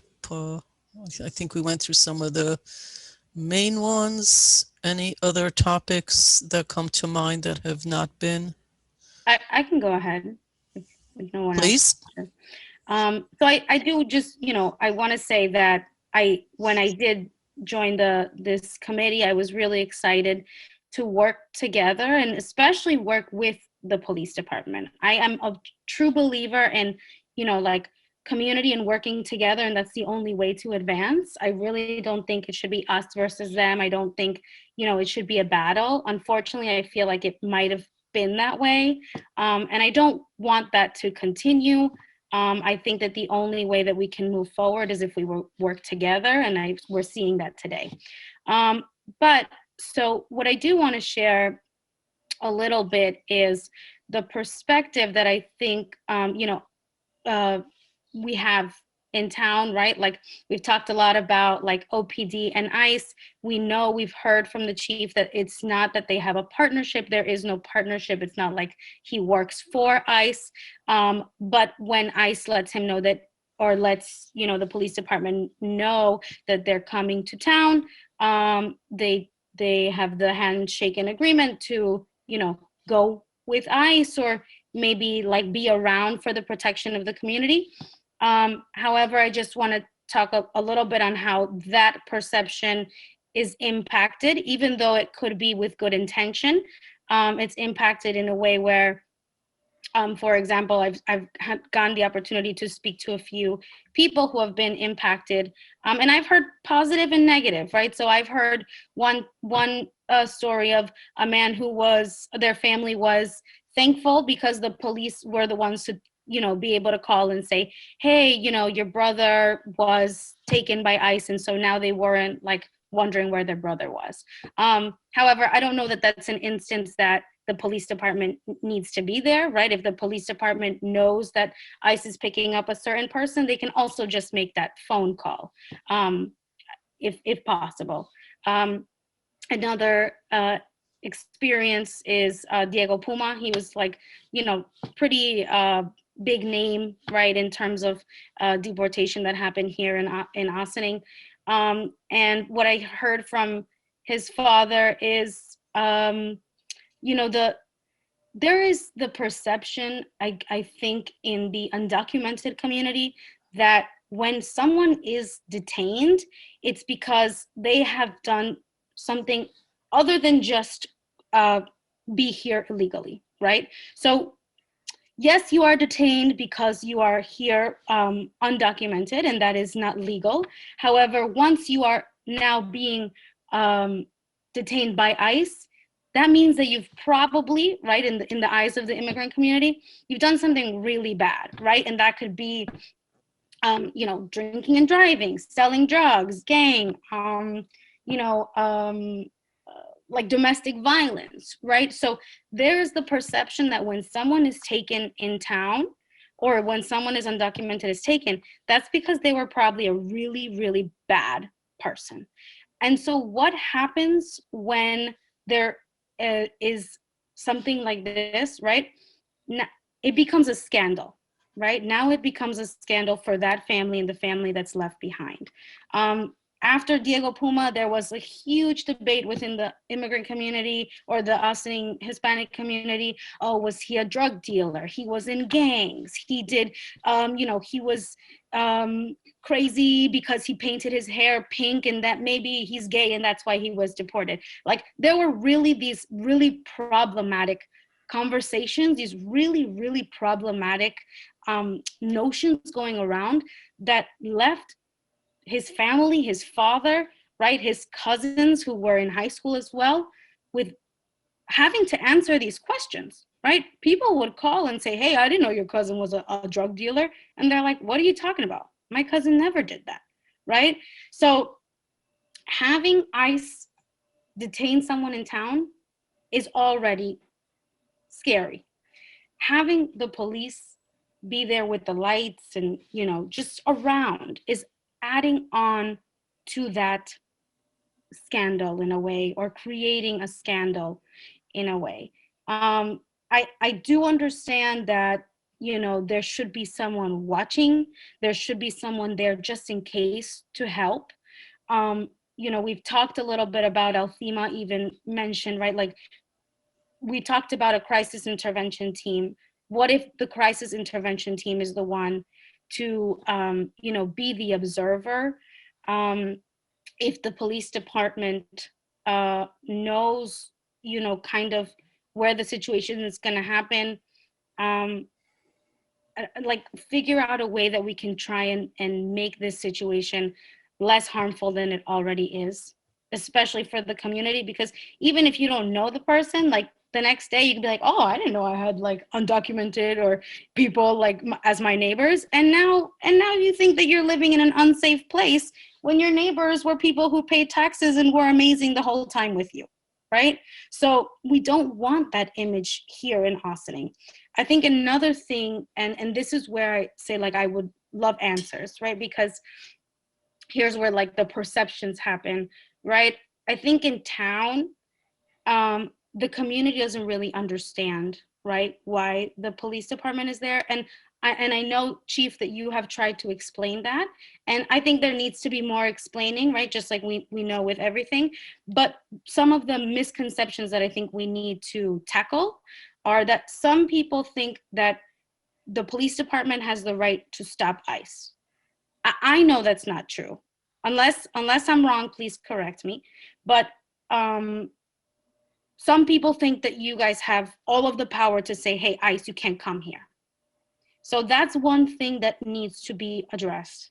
Another is that some people think that when you see ICE using abusive power, right, like yelling or doing something that they're not supposed to, that you can stop them, right? So I don't even think it's a problem of distrust within the police department. Honestly, I think that people here in Ossining trust the police so much that if they see the police, they will open the door of their house and therefore are putting themselves in more danger because they could have not opened the door, and that day they would still, the next day they would still be with their family in the US. So I think that it's not a problem of the Hispanic community or the undocumented community not trusting the police. I think that, on the contrary, we trust the police so much that we think that you really could help us in this situation. And, you know, even I have a story of my neighbor who, when she was 11 years old in middle school, she didn't have a phone. And myself, I've always been taught that when you need help, you go to the police. I have never been scared of going to the police if I need help. And I don't want people to be scared of going to the police. However, you know, my neighbor went to the police department to ask to call a phone, to use a phone, and then an investigation started because she was a minor and she couldn't get in her house. She was 11 years old, you know, from AMD, and then now there started to be an immigration case on her parents, and they were on risk of deportation. Right, so there are a lot of things that we need to clear up, or that the police department might want to address, that can help with these misconceptions. So maybe, Chief, if you can answer some of those questions, right? Like, what is it that you can actually do when ICE is in town? Chief, before you answer that question, I want to say something real quick, and maybe that will help frame some of this stuff. So I'm not going to say how old am I, obviously, but when I was 15, when I first came to this country, I came with a green card. I don't know why they call it green card at that time, because it was a pink card. You know, I guess prior to that, it used to be green, and that name stick with it, even though it was a different color. So that first week, my dad said to me, because I was the oldest in a way. My sister was prior to that. She was here before we got here, but I was the oldest going to high school. And one thing that my dad said to me at that time was, make sure you carry a copy of your green card, because at that time there was a lot of immigration coming in, especially in Sleepy Hollow, Tarrytown at that time. So on my wallet, I had a copy of a green card, just in case I get stopped. Just as a frame. As a leaders in the community, when I say leaders, because I'm looking at different windows, different viewports, and through the Zoom call, we have a responsibility in different matters. I think I've seen everybody in different faces interacting with our community. When we say something using different words to describe something, I think it has a big impact. when we have said the OPD department should stop scoring ICE, that's not that they're scoring ICE. And the chief had said this in several occasions, you know, many years back, about 3 years ago, chief, maybe almost 4 years ago, when this case came back, we had several meetings at our board, at our work sessions, and also in legislative sessions where this was explained that they do not score ICE to their locations. So when someone that has a voice in our community says, OPD stop scoring ICE to these locations, that's the misperception.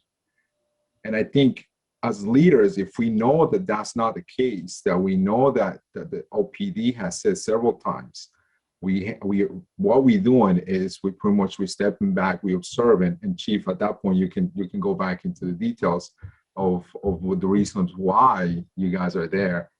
I think will help clear up a lot of the stuff. And Maria, you're right. A lot of members in the community trust the police, and you know, and I had conversations with some of the members in here. The misperception sometimes comes from our background, from where we come from, because there's a lot of corruption on our countries where we first come, where the perception of the police is different in our countries that are here. Okay. And I don't want to go too much into the details, but for someone who was born in another country, they know what I'm talking about. Corruption on the police still now happening. So, you know, I want to clarify this, that when someone says something, a word that is not exactly the reflection of what the intent is, misleads the perception of the community itself. So again, as I mean, leaders I in the hope community, you're not implying that I'm misleading the no, community. not at all. Not at all. Okay, No, you were very clear. This is No, the reason that I want the you were answers very to these clear in your question. questions. Yes. Oh, okay. No, you were very clear. No, you were Okay. very clear. And I'm not saying it's you. I'm talking about just leaders itself. Well, You I know, think just- that's the thing that we need to Yeah. consider with Austining as well, right? We have new immigration here every month, every day, every week, Yes. right? This is not something that we can address 4 years ago and think that everyone will understand. This is something that needs to be addressed all of the time, right? I agree. And it might be annoying to the police department, but this is something that we need to do all the time. I mean, I'm not saying that you might think it's annoying, Chief. I'm just saying, like, this is just something that, you know, the way that our, you know, Austining is going, but even, you know, America, but Austining, we have new immigration all the time. We will have new immigration. I agree with you. This weekend, I just heard that, you know, that couple new people that just came to this country were just here and they needed help. You know, I believe me, I know. So, but that's our job. You know, when someone says, look, you know, we don't trust the police because they're doing this, and then it's our job to say, look, I had a conversation with the chief. I had this, or I heard the chief saying this. Let's clarify that. Let's help, you know, the community understand the job of this. Look, this is a working committee for me that I'm learning a lot. And I spoke to some of you, and I learned a lot more than I was not aware. Yeah. And I like a lot of the ideas of the implementations that I think that will be helpful, not just for the police department, but I think for all of us as elected officials to learn and move forward from the plan that, you know, the group put together. And I agree with, you know, with that concept, that after April 8th, and I have said this, after April 8th, that doesn't mean that was just a piece of paper that we dropped off at the governor's office and said we're done. That's not the case. You know, this is a work in progress that I think, you know, is going to be beyond 2021. You know, it's going to be beyond, you know, our sitting in these chairs, you know, and I hope that'll be the case, because this is a different way to look at things in our community to make our community better, not just OPD, to make our community better. So I really, truly appreciate this. And I have said it to other members before, for all the hard work that you guys have done. I know that every weekend we've been doing meetings for a lot of stuff. There's times that I see my calendar is like, okay, Monday meeting, Tuesday meeting, Wednesday meeting, Thursday meeting. And I understand how much work you guys do. You know, I don't think, you know, there's a lot of topics on this. But yes, I do appreciate all the work. And Maria, I do appreciate you bringing this up because I hear that all the time as well. Yeah, and I think that, you know, I want to let Chief answer the questions. Yes, please. Sorry. But I think that as a leader, right, in the community, you know, of course, I don't want to misspread information. That's the last thing I want to do, right? Because if I do that, right, I'm not working on uniting our community, right?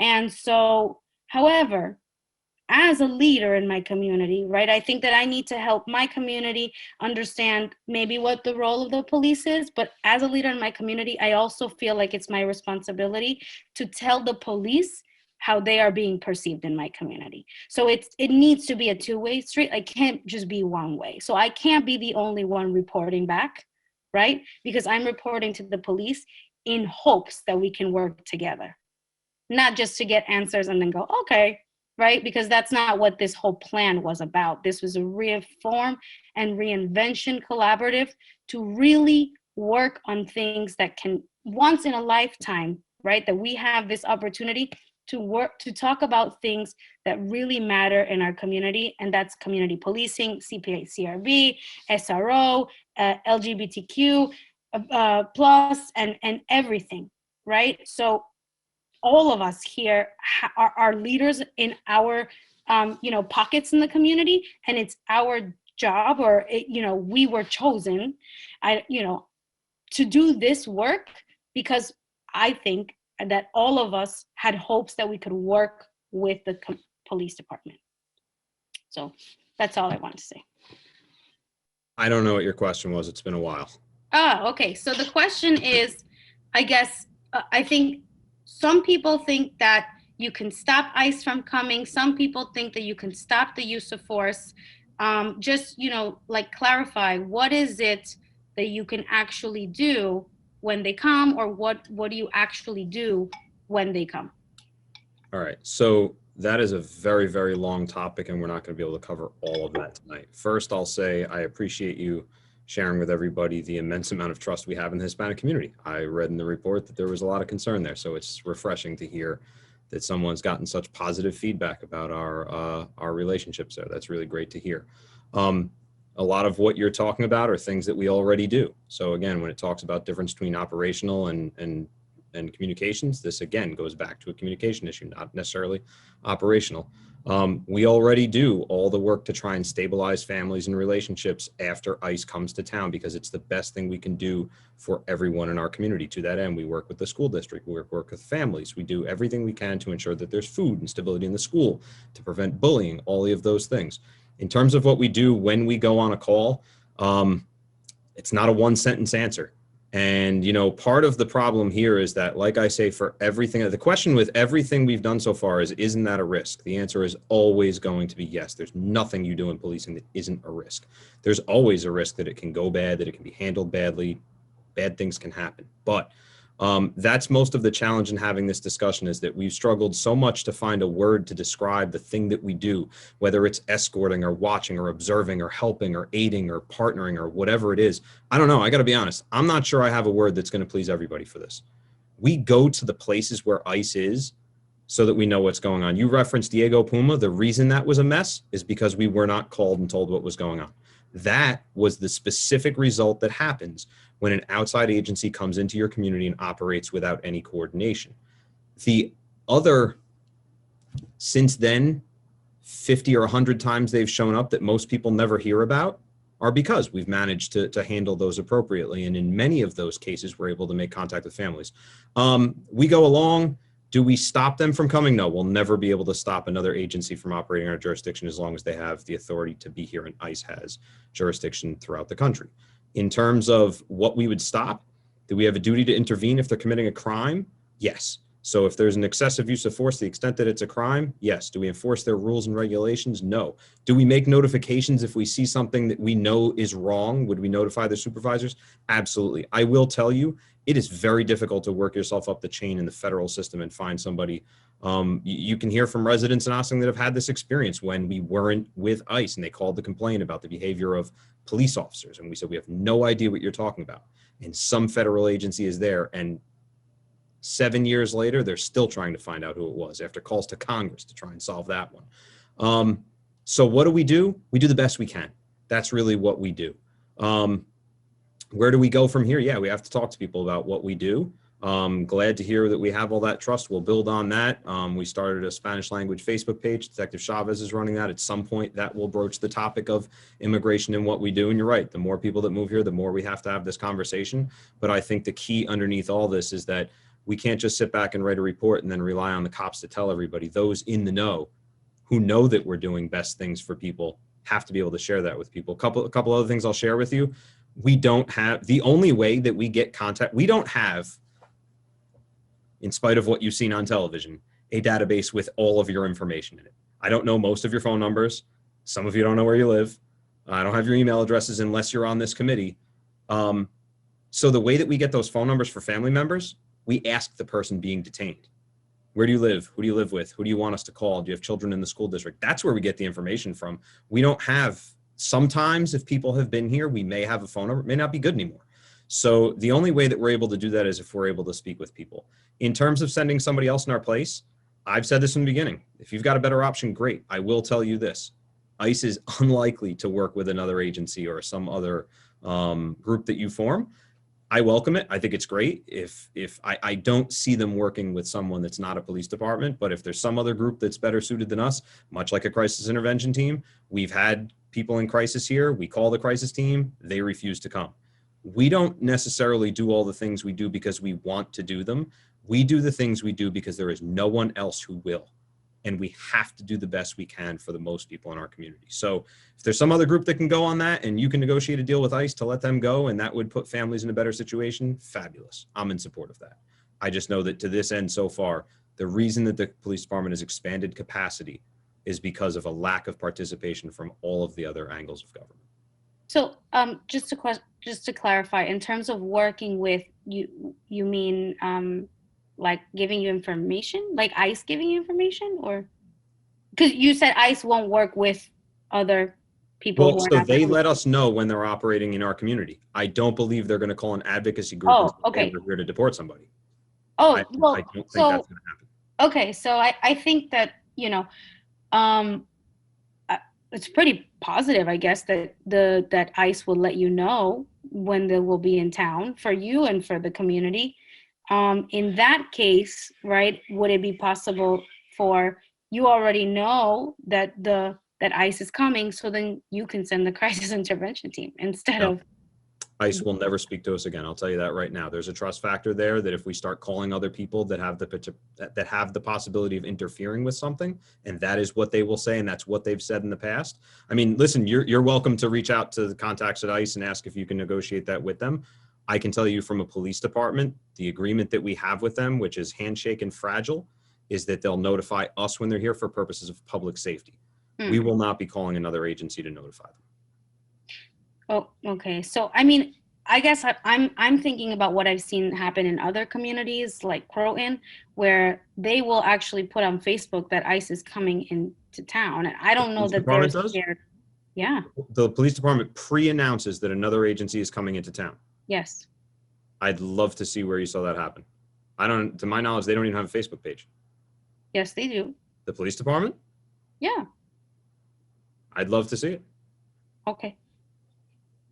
I will send you information. I mean, honestly, that's dangerous. I would never, ever, ever warn somebody that another law enforcement agency is coming into town. What is the danger? If you know you're about to be arrested, you stay in your house. Okay. I mean, listen, that's your business. I'm telling you that we will not be warning people that other agencies are coming to town. Whether we agree with the mission that they have or disagree with the mission they have, we will not be warning the community of another agency coming to operate here. So, Chief, along those lines, then also,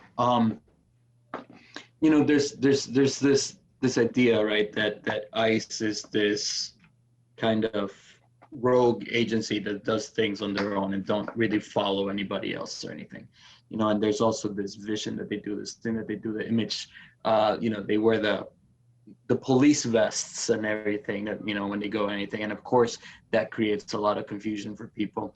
They have all these very, you know, probably borderline illegal, I don't know, but tricky tactics, like, you know, knocking on somebody's door and say like, hey, you know, your husband was in an accident, open the door. And as soon as they open the door, that's when they catch somebody, etc. So they have these tactics that they do, which of course they then, you know, have a reason in my eyes to be hated by the community, to be distrusted by the immigrant community, etc. So my question is, how do we, in your eyes, because as soon as this happens, and there is, you know, 3 of OPD's finest there as well, down the block or a little bit, and they're there, you know, and immediately it's very hard to, especially when these people are wearing, you know, the police vests, etc. It's very difficult to differentiate and to separate between OPD and between ICE. And therefore, you know, it just creates a distrust in the community of like, hey, you know, that guy was there when they took my dad, right? And so in your eyes then, in your opinion, what is a good way, what can we do as a community, as a police department, with the community backing it, to support that and to help mitigate that and everything, so that there's, you know, one, the police, that you can do your job in terms of, look, this is the policy. Our policy is that we're only there to watch, you know, and 2, so that people understand that you are there to assist and not all of a sudden you are the bad guy because you were there when they took my uncle. How do we mitigate that? How do we address that? What are your ideas for that? Listen, we're going to keep doing good things, but the reality of the situation is that it's going to take the folks in this group who have said that you are key components of this community to go out and tell people the truth. If they hear from you, that's very different than hearing from me. You've already established that the police department can tell you to the blue in the face that we're doing it the right way, but it's what people see and what people know and who they hear that they trust. So it's going to take people that know this, that have been through this conversation time and time again, that have seen the good work the police department do, that are going to have to go and advocate on behalf of the police department and say, look, I understand it's a challenging concept. A lot of what we do is challenging concepts. If we're not willing to go after the challenging concepts, we don't get any good work, nothing changes. But it's going to require support from the community, not just the police department. Keep saying, trust me, it's right. If you've seen it and you know what we do and you know the benefits of it, you've got to share that information with people. Now, if we have this great trust in the Hispanic community, then it shouldn't be all that hard to do. But one other factor to consider is that, you know, we're losing sight of the fact of what police departments do. We operate every single day in a forum where we arrest people. We make 300, 400, 500 arrests a year. We arrest people all the time. We are the people standing next to the people who put handcuffs on people. We are the deliverers of bad news on most days. It's part of what we do, and combating that and balancing that out with good news and contribution to the community is why we put such an effort into doing all these different things. So listen, more conversations with people, more public forums, more opportunity for people to ask their questions that they might be afraid to write in or call in, or might be afraid to just approach an officer on the street and give them a comfortable setting to do those. More opportunities to talk with police officers, hear what's going on in the language they're comfortable with, I think is the only way that we're just going to have to keep letting people talk about it. There's a big difference between arresting somebody with a gun, somebody that did something wrong, and, you know, arresting somebody that had a DWI 25 years ago when they were 18. So I understand the concept of a 25-year-old DWI. I'm not here to tell you whether or not the things that people are picked up by ICE for are legitimate. It's not my business. But not every person is a 25-year-ago DWI. Some people have no criminal charge. Some people have horrendous offenses right now. But I'll tell you that we didn't have any gun arrests last year. So most of what we do is for low-level offenses. The majority of our arrests here are misdemeanor. In fact, a third of them are driving related in terms of suspended licenses and DWIs themselves. So the fact that people are arrested for something that other folks may feel is insignificant, I get that. But that's what people feel all the time when we arrest people. What we have to do is we have to explain to people what our responsibility is here and what our contribution to the community is in terms of making a better, safer community. We have no standing to argue the legitimacy of an ICE detention. I can't. I don't have the ability to stop them, and therefore I can't argue whether their detention was legitimate or illegitimate, in my opinion. That we won't do. But we will do our best to talk to people about how we impact the situation to try and stabilize the community. It's all we can do because we're not ICE. And that, so Chief, when there are so many other municipalities around the United States that have, made a very clear distinction that, that there's going to be absolutely zero involvement between police and ICE, right? And, and that includes not being there observing, not having anything. What makes our community different from that? Why is that happening? Like, I want to understand your thinking as a chief of police of Ossining versus all these other chiefs, why that's different. It's the incredibly higher expectation of the people that live in Ossining to know what's going on. In most communities, you do not hear from your police department as often or in as much depth as you do from our police department. We explain far more often than most police departments do. So we could just turn a blind eye to what goes on. I've explained before that that's resulted in calls of kidnappings. It resulted in the Diego Puma fiasco. It hasn't ended well for us where we weren't there. We didn't pick this out of a hat as like a good time thing to do on Tuesdays. This is a thing that we decided to do because it was creating a dangerous situation in our community. I don't want to go on these things. I don't want to go on this. I don't want to go on mental health calls. We go on these because we have to. It's the only thing we can do. Now, if this committee's made the recommendation, if the board adopts a change that says that we don't go, then we won't go. I'm not an I told you so guy, and I'm not going to come back here and say, haha, look what happened, I was right. It's not what it's about. Community's got to decide what's important to them. My opinion from my experience as a law enforcement professional, we have a distinct advantage over other communities by having information available and knowing what really went on, and the added benefit that we have a relationship with our school district and other nonprofits around here that we can offer some stability to those families after the fact. That's really the benefit. And honestly, to answer your question directly, the difference between us and everyone else is we're different. And we're different, and I think it's in a really good way. Our community is far more involved in the well-being of our residents than most other places. And I'll tell you, when we look at around the country and we say things like that, most other places around the country look at places like this and are asking their people, how come we're not like them? So I don't really want to be like anybody else. I want to be like Austin.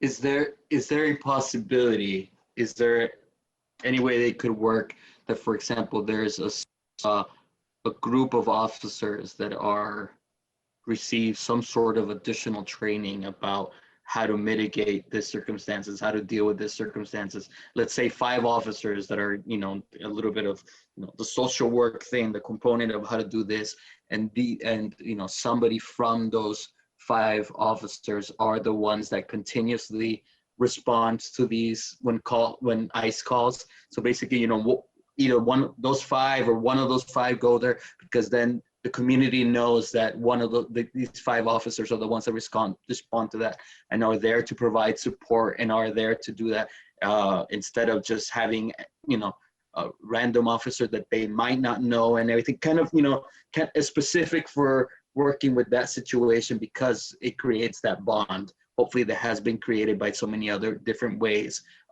prior. So no, because we find out about these things at 5 o'clock in the morning, and there'd be no ability to be able to guarantee that we're going to be able to call somebody in. The other thing for me is that, and we talk about this all the time when we talk about detailing officers out to specific things. When you pick 5 out of 60 and tell them this is your responsibility, 55 other people go, great, not my problem. I want 60 people to be sensitive to this issue. I want 60 people to be well informed on what they should do. And the reality is, we're not social workers, and we're not going to be highly trained on how to deal with people's post-incident trauma, but that's not what we're there for. We're there for the immediate aftermath of something. We point people in the right direction. We let professionals step in after the fact. We don't stick around for a full debrief. We stick around to make sure people have the immediate needs that they have, and then we refer things out or we point them in the right direction. and we can point them out in the right direction. But if we detail out 6 cops, 5 cops, you can guarantee that the next time they come will be a shift when all of them are not here, and then we're going to be without. And honestly, most of what we do, it's common sense stuff.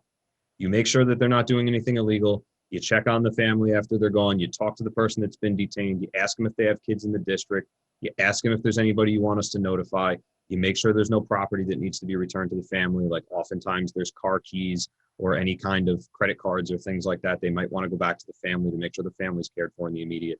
But beyond that, we're not doing like a deep debrief. We're offering quick resources, and then the family we can point in the right direction. The reason sorry about that, just one last quick thing. And the reason I asked that question, Chief, is because I too don't believe that the Hispanic immigrant community has that trust that that you were surprised by.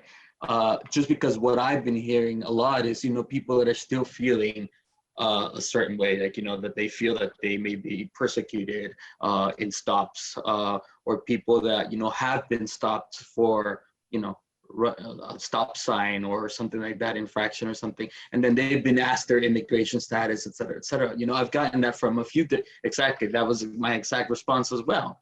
And, I've probably received about 5 or 6 or so of those in the last 2 weeks, which is very. You got 5 or 6 people in the last 2 weeks saying that they got stopped and asked their immigration status in Ossining?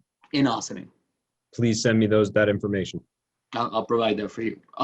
So my question is, if that is true, and if it's not a case that they misconstrued the question, or I don't know, state police or somewhere, or they were in another municipality or whatever, if that's true, there's a possibility that there are officers out there that aren't amicable to all this and aren't following the regulation on this, and that's important to also,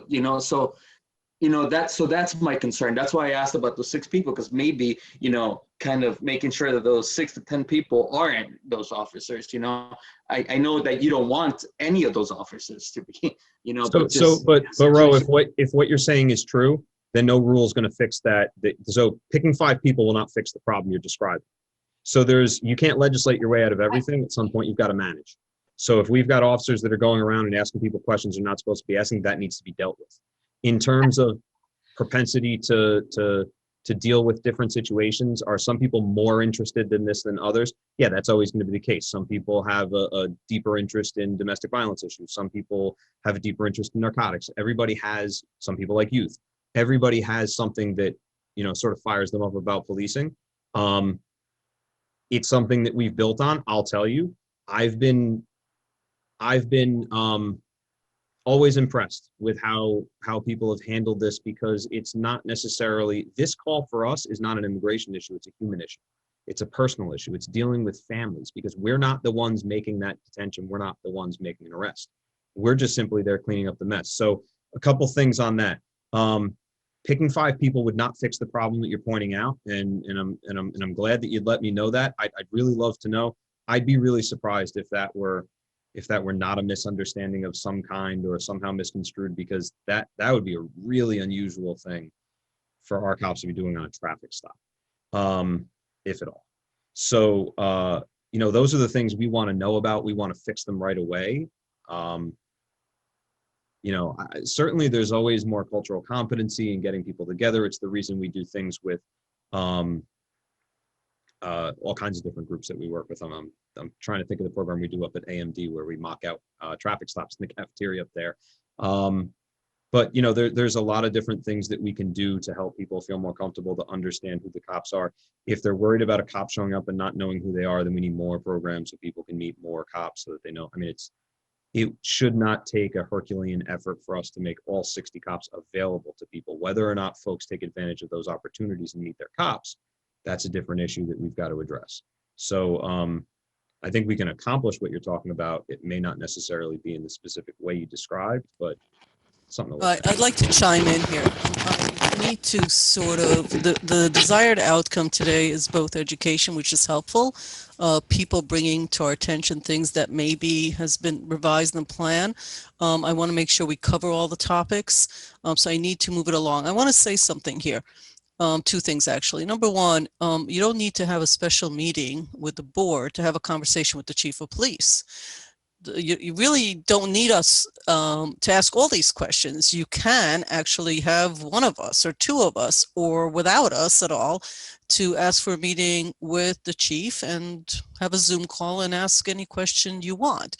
If you need a trustee there for whatever reason, or the village manager or Stuart, please call a meeting. I mean, anybody can speak to the chief or to me or anybody else. So to get more information, I would encourage that. It's an interesting conversation because we also started with communication at a level with a community that's highly diverse, but a community has a Black community that's been here for hundreds of years. And now we're at a place of a community that I think it was either Maida or, yeah, I think it was. I don't think it was right. I think it was you that said, and you know, every month, every day, we have new people coming in. So imagine the turnover of people and how one manages that. As a, think of yourself as a police officer, and people have been here for 400 years and what they've gone through, right? So you've got, and then you've got all the people that simply moved because they found a 3-bedroom house that they really loved, and they lived in Brooklyn Heights and got a lot of money for their apartments, so now they're all moving here. They come from all different backgrounds and grew up, and they're also coming here every 2 to 5 years. There is a movement, and they come from all different backgrounds. We also have a very large interracial couple of all different races, of all different mixes, also selling in this community at a higher rate than in many communities in Westchester County, which is a different dynamic, all of which the police need to deal with in an appropriate manner, from the ground up, from the top down, right? So, you know, we always talk about how we're diverse. This is what diversity, frankly, looks like. Everything we're bringing up here. So it's a good conversation. I just want to say that it doesn't have to be at a special meeting. A lot of these, you know, you don't need, this is not a once in a lifetime opportunity from that point of view. From this point of view, you could actually call the chief and ask him the questions and then do whatever you want, or us. The thing I wanted to bring up, that this does bring a segue to the plan, because I do need to make this meeting about the plan so that we can come to completion on it, so that the board can look at it in its completed form, so the board can discuss it, so the board can then bring that to fruition. I just want to make sure I'm hitting the right points, is training. So training does come up and hiring does come up. I don't feel I need a lot of discussion about it, but even hearing this conversation, what starts at the academy, which is run at the county level, and we've had this conversation, at least some of us have, I think needs to also be addressed. Yonkers addressed it.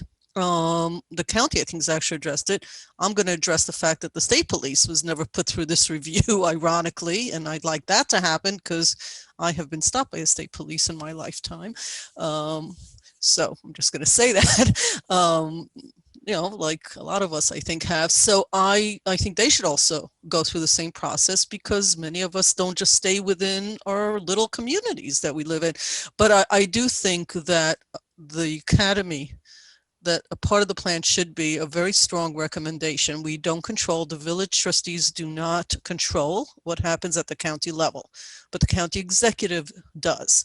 So we want to make a recommendation in the plan, somehow put it in there, unless I hear pushback for it. So that's why we're having this meeting as well, that they really need to rethink the academy. I've said this to a few of you, if you want doctors to shift the way they do medical care, if you want them to rethink a humanistic medical approach towards a surgical medical approach, which was two or three decades ago, it doesn't happen when they're doctors. It actually happens in medical schools when they shift their curriculum. It continues when they land on their first job, and it continues as they go through CLEs and continuing education.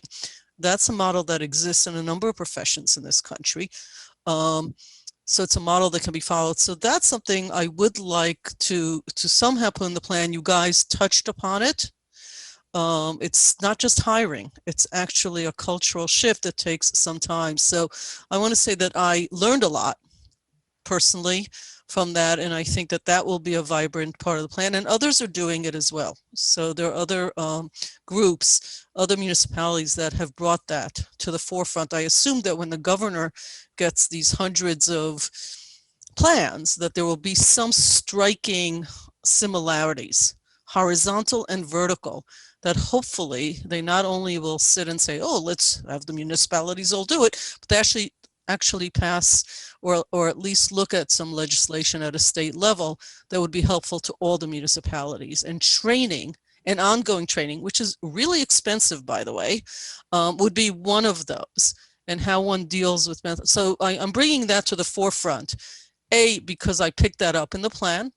B, because there have been discussions in it, not only by this group, by others. C, for a check-in, which is the purpose of our meeting today, is to make sure that we, the trustees, are also hearing you guys right, that this is your intention, that you more or less are agreeing with them, saying, yeah, that's like definitely not only in our plan in writing, but in the spirit of what we wanted to talk about. And I do think communications, I've been a marketing professional for years. I got to tell you, communications it's either too much, it's too little, it's not the right amount, it's not the right time. It's getting it right is a trick, but it's a continuous, not even a challenge. It's a continuous journey about communication. Good communication make the best relationships about all people. There's always areas for improvement, and I think the plan here does speak to some communication, and I think the trustees have an obligation. We did run the first ever all Spanish forum the other day, right, on a Saturday. There were some hiccups. There were some translation issues. It was all in Spanish. The translation is back to English. For people who wanted to follow it and look at the recording in English, it didn't come out well. So, but you got to try. You got to start somewhere. And this group, you guys who may or may not be proud of what you did, frankly, you should be proud, because we did something we've never done before, and we're going to do more of that. As far as I'm concerned, that's a good thing. So I just wanted to bring that to the foreground, looking around and wanting to move to the next topic of the plan. I sort of opened the door there a little bit. I'm looking at the time. I'm not rushing you guys. I'm just trying to bring us to the reason we're all here today, which is what other nuggets, what other pieces do we need to focus on that you feel needs our attention as we look through all of this. Well, I guess the only other thing I would bring up is the crisis team, and moving toward the crisis team being more county-wide, and that being a process of over the next 2 years. So to handle mental health, homelessness, substance abuse, maybe even health issues, and take that completely out of police. Yeah. I actually have some questions about the academy idea, but I did want to mention, I think the reason that we had this really long conversation about, us asking questions of the chief about the ICE issue is because when we tried to have that conversation during working committee meetings, it didn't go very well. We didn't get the type of civil response that we got today, and a lot of us were afraid to bring it up again in later meetings because of the way that it was handled the first time that we had that conversation. I know, Mayor Levin, you weren't here at the time as mayor, so you weren't part of that conversation, but that is something that we tried to talk about as a working committee, and we couldn't get those questions answered because the responses that we got were very defensive and very angry. That said, okay. About the academy issue that you brought up, are you thinking that those trainings would happen at the academy and only the academy would handle it, or it starts at the academy and then it continues on with the department? Because I think that's something that I would feel. Okay. That was my point, of there are models that exist of it just can't start too late in the game. It was my point that there is an academy it is a part of the county, except I believe for 2 cities because they're big enough to have their own, I think Yonkers and another, but that I want to bring forth. Then the piece I said, and there was a group of men, Kendall's going to correct me if I'm wrong, but I think there was a belief and a question of should the police, we have a model of we hire from Ossining, and there are people say, oh, you know, everybody's their cousin, whatever. And then, you know, other places only hire from without. But when we asked, I think the group, Kendall, that you and I spoke to, they actually believe pretty strongly, I believe unanimously, you're going to chime in if I'm mistaken about that, that they actually believe that it, in the long term, in the big picture, right? Not on individual issues, that it is better to hire from within the way we're doing. And in fact, that the training should continue that when you have transfers, right? Because it's not just the academy, it's also transfers from the city, the Bronx, Brooklyn, whatever, Staten Island. You got good cops, they know how to do cop things, I guess, but that somebody from Ossining, who's from Ossining, should mentor them when they first get here as a part of their training, so that they learn who the people are, who the principals are, who the store owners are, what the community looks like, etc., the waterfront versus the parks, whatever. That was, I think, good advice. So I see it as an arc. Yeah. Yeah, I agree. I think that the group definitely was on one accord in terms of hiring from within. I don't remember the specific conversation about a person aligning with them from the community, but I do remember that the overall thinking was that hiring from within the confines of our community would be a much better approach. I did just want to mention about the training, because I actually, Mayor, I did think that it would be a good segue to just go straight into training. And so I think, you know, it's not in the recommendations, but maybe we can add it into the recommendations for the draft or for the report, is that we do make sure that all of the police department is trained on what to do when ICE is in town, right? Just to bring it back to the training in terms of that, right? You know, I agree with the chief that maybe 5 is not a good idea, but if all 60, or I'm not sure exactly how many we have, 60 plus are trained and know exactly what to do, I think they would feel I think themselves also, they would feel more comfortable in terms of what they're doing there. And then they can assist better to the community. And then another comment in terms of training that I had heard from other community members is that, like you mentioned, it is a big cost, right? And I've heard from the chief before that we want to make sure that we get the best training, the federal training, the most updated training. And I agree, right? Ossining should have the best because we are the best, right? But I think that we should keep the best, right? And what I mean by that is, if we make sure that our officers, maybe retired officers, or even the ones that are in the force right now, are the experts in trainings of different areas, right? When it comes to mental health calls, substance abuse calls, LGBTQ plus, you know, cultural competency, et cetera, right? If we have our experts in-house, they can do those trainings. It will cut our costs, hopefully. You know, we're helping our own, and we have the pride to say we have an expert in our police department that can hopefully or possibly train in other areas as well. And so we can be a leading example, as we have been, right? I know that, like, in terms of the Westchester, you know, police, their reform, right? They even had Ossining as an example for what they wanted to do for social media, right? So we are doing things here that are setting examples. Why not continue? And I think training is an amazing opportunity to be an example for other places.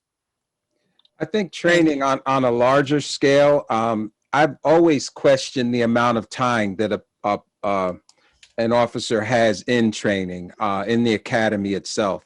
And that came to mind a while back with the Orlando Castile case, where that had just happened. That was a national story, a murder of another Black man. And it kind of occurred to me that perhaps the amount of time that it takes in an academy for a person wanting to be a police officer actually becomes a police officer, perhaps should be expanded, and possibly more cultural training in that area, specifically cultural training.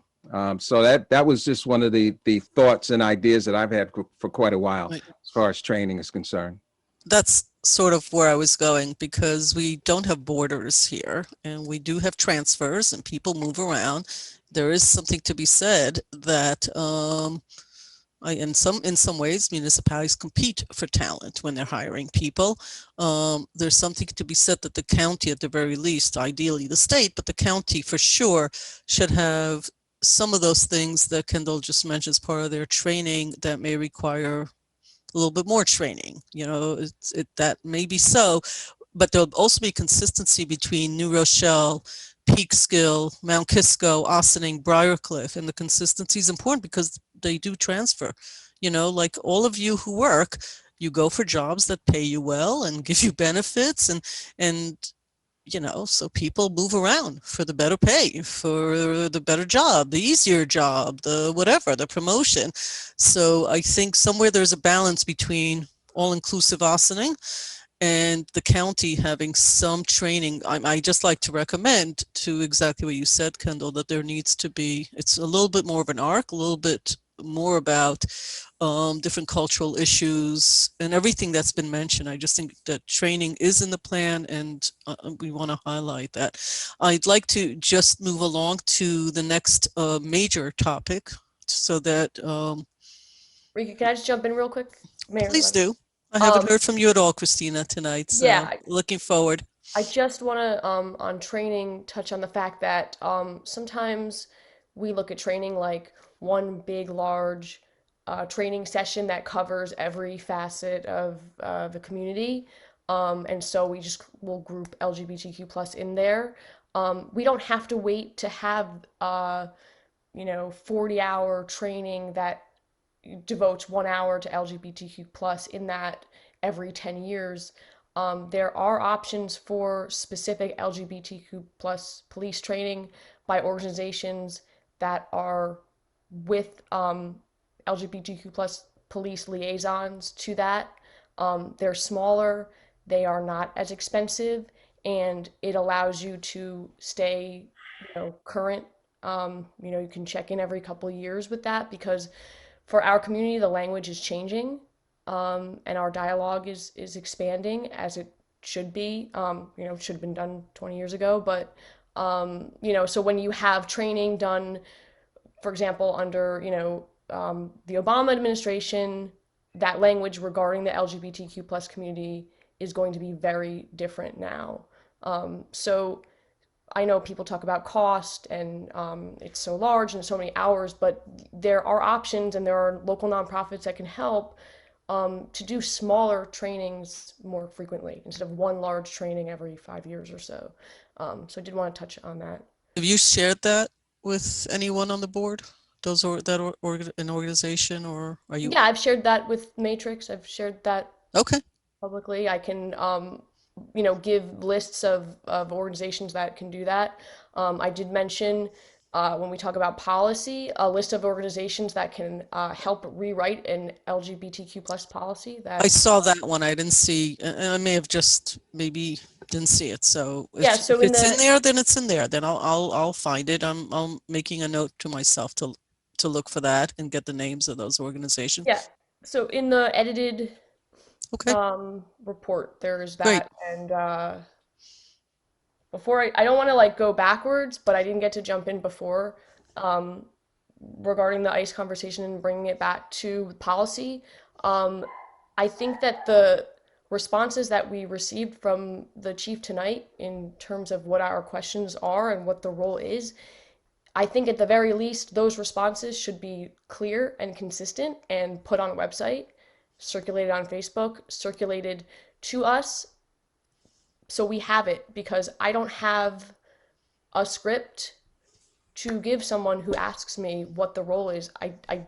This was the first time I felt like we were able to have a conversation that was a little more clear, and I think that the role should be defined and consistent and clear and then posted, so that we can distribute to the community, and we can have a collaborative dialogue.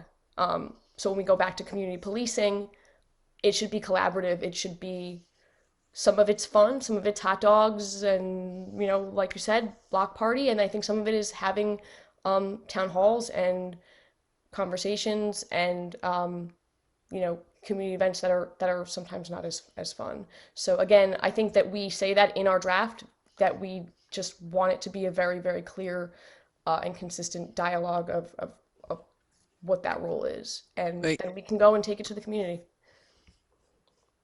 Appreciate that. Thank you.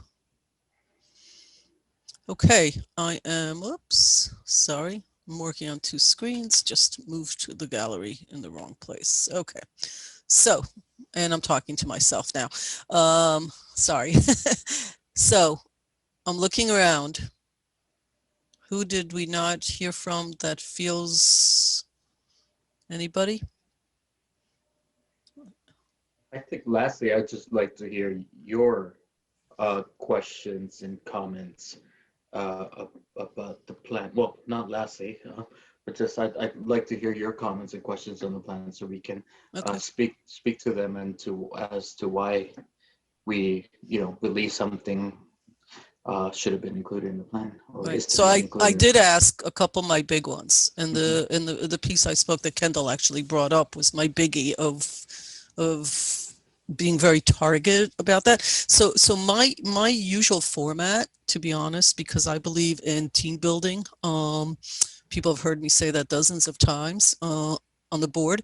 My usual format when we get to this point is that I like to open it up to the other trustees who don't have to chime in if they don't want to, but I don't think any of them are shy, to be honest with you, to hear their point of view, and then I usually go last. A tradition started before me, but I find it's helpful because it allows us to sort of recap and give our thoughts, because we all do vote individually, but I do think it's important when you want to get things done, especially things of import, of initiatives that change, create change, bring change, and are multi-year, which is what this initiative will be, but so is some of our housing initiatives and a bunch of other things that we're working on. I'd like to hear from the board first, and I like to sort of go last, if that is okay with everybody, to follow that protocol. I just want to make sure that there's space for everyone to speak. Not everybody has to speak. I always tell people, I've got two daughters. One is very shy and she gets very mad at me that I do this because she is a listener and she's an introvert and she doesn't feel that she needs to speak just because everybody else does. So I'm very respectful that not everyone needs to speak, but I want to create the space. So, pregnant. I can go Please. if you want me to go. Please. Unless you want me to yield to one of my senior members. Anyways, no order here.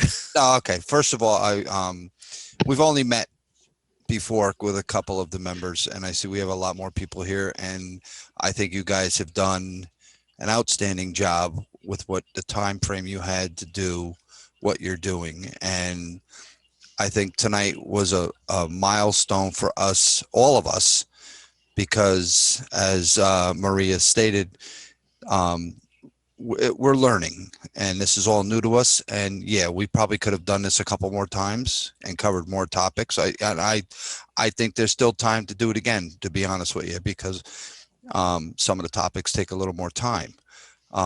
That's a decision to be made. But with that said, I basically just wanted to say thank you for the job that you've done. Your job's not done. So it's a process. It needs to continue. Again, there's things, as Gabby said, that we should earmark that, we need to keep working on this or working on that to be looked at, this, that, and the other thing. To get it all in, that's a Herculean feat to do that. And we're going to do our best. And we have a lot to talk about, not only the board, but also with you people. And I personally would, maybe we could do another one of these and have this kind of open conversation and be a little more casual with it. So again, thank you. And I will leave it up to the rest of you to speak. Thank you, Bob.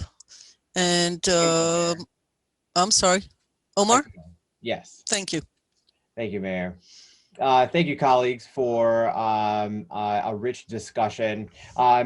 This experience, so I'm just going to, and I'll be very brief in my comments, but this experience, zooming out, has been very instructive for me as a relatively new trustee. So I've learned a lot about what kinds of questions to ask with respect to engaging the community when we're working on big projects, ensuring that we're having not just representation from the community in general, but doing so in a way that is responsive to what kind of representation we're hearing the community wants, right? So being more responsive as an elected official is something that I have learned a lot from this process. Two is not to take project management for granted. So one of the things that I thought that Mayor Garrity did particularly well as a full-time mayor in this kind of part-time mayor job. She was able to dedicate a lot of time and energy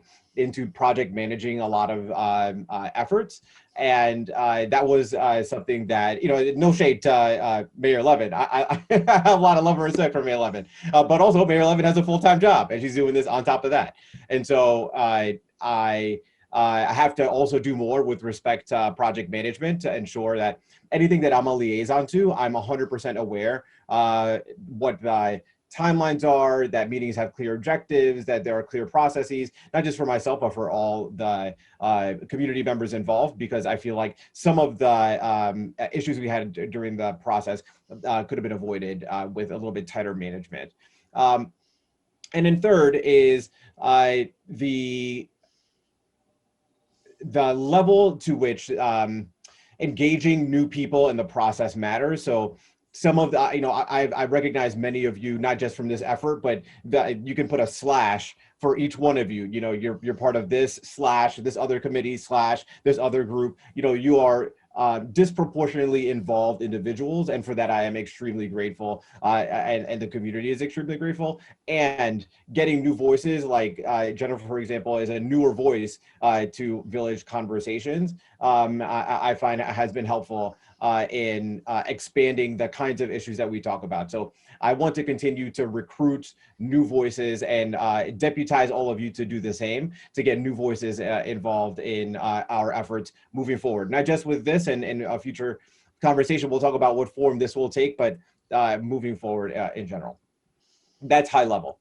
With respect to this work specifically, there are a certain number, it's about, I've actually done the math, it's somewhere around 40% of these recommendations that I think are great as they are. I have no questions, I have no comments, let's press go. There's a certain number of them, and it's particularly the ones that are either outside of our jurisdiction, and so in this newest version, you've changed the language a little bit to reflect that it's not an Austining decision, but maybe a county or a state decision that I have a hesitation about, or the ones that are particularly complex. Not just for the complexity, but the starting of a new commission is one that I have a lot of questions about. That one in particular, and then the ones that flow from it is the one that I feel is among the most difficult for me to see moving forward with. I think the indemnity question, which is now in the first bucket, in the kind of outside of the Austining jurisdiction, I think is also a complicated issue, but not one that we're solving at a local level. Okay, so then there's a certain amount of recommendations that I have comments or questions about. And generally speaking, the theme with those, and this gets to the question that I asked at the beginning of the meeting, has to do with any recommendations that are kind of based on community feelings. Because what I find, and I'm going to be very, very honest about my experience in this process. What I have found is that, and I'm speaking very humbly and just from my experience. From my experience, the village did something. So let's say like put started this police reform and reinvention process after the governor asked them to. Then there was, and I'm going to be also just going to say, there's some disagreement with exactly what this timeline looks like and what the order of events was, but we'll put that aside for a minute because that's not the point of what I'm about to say. Then there was a request, hey, let's get a working committee do it. It should not just be the Board of Trustees. Let's get a working committee going. Okay. So then we got a working committee going and so forth and so on. I find that with each request from the community, there was, from the Board of Trustees anyway, from my perspective, a good faith effort to respond to the feedback, including this meeting tonight, where there was a request, hey, can we have a meeting with you? And we created the meeting. And what I find is that I feel like many of the people who made those kinds of requests would also be the kinds of people who, after that, would say like, it's business. Look at the Board of Trustees, business as usual. They're not listening to the public. They're not. And so I mentioned that because I don't want to feel like we're committing ourselves to something that then if there's not a good faith effort from folks that are asking for changes to be made, to then make changes and then say, hey, look, we've made some progress. Not where exactly we want to be. We want to see more. But I guess that's like the conflict that I feel with recommendations that are like principally based on public feedback, or like the public feeling more comfortable with the police or whatever, because of exactly the kinds of complications that have been brought up. Mate, I think, brought up a really good point of, there are constantly new people that are entering our community. And then to Trustee Quesada's point, some of those people bring their own biases or experiences with police that have nothing to do with the Austin police. And so any efforts we make, and the chief has outlined many of the ones that the police have made in the past to address these kinds of issues. It's a Sisyphean effort. You're constantly it's a constant effort. Okay, that I totally get that. And there's no harm in some of these, and just saying like, we support more community policing. Like, they're okay, great. But to me, the thing that I take this very seriously, and I really want to do right by the community, and I really want to be honest and not just say whatever. I want to be able to put forward something in a plan that 6 months from now, 6 years from now, the community can go, hey, look, your name is on that report. What have you done to move that forward? And if something on that report is like, the community feels X, then I want to feel like I have partnership in it, may be the working committee here or whatever else that's going to help to actually make that happen. But that's where I feel my biggest conflict. So that's like nitty gritty how I feel. And because that part I think takes up so much emotional space for me, I think it can overshadow the majority of the rest of the recommendations, which are either like great as they stand, or I just have some questions about, and tonight's session helped to answer some of them. But that is where I stand.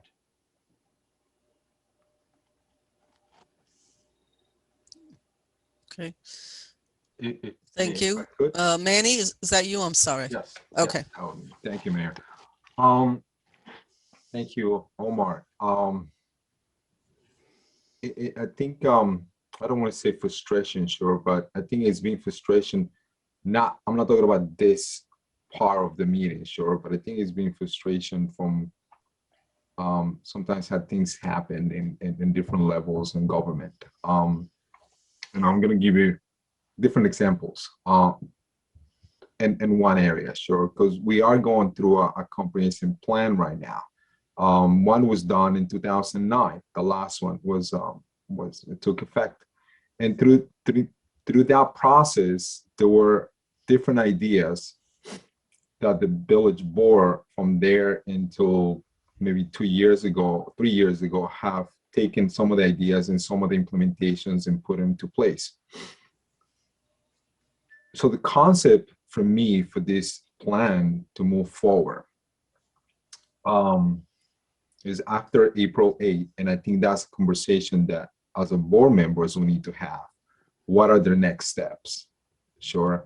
what are we going to do in regards to this plan that we're going to be putting in front of the government, the governor, and what does it look like for Austin? Sure, and I think that's part of the bigger picture that I would like to see.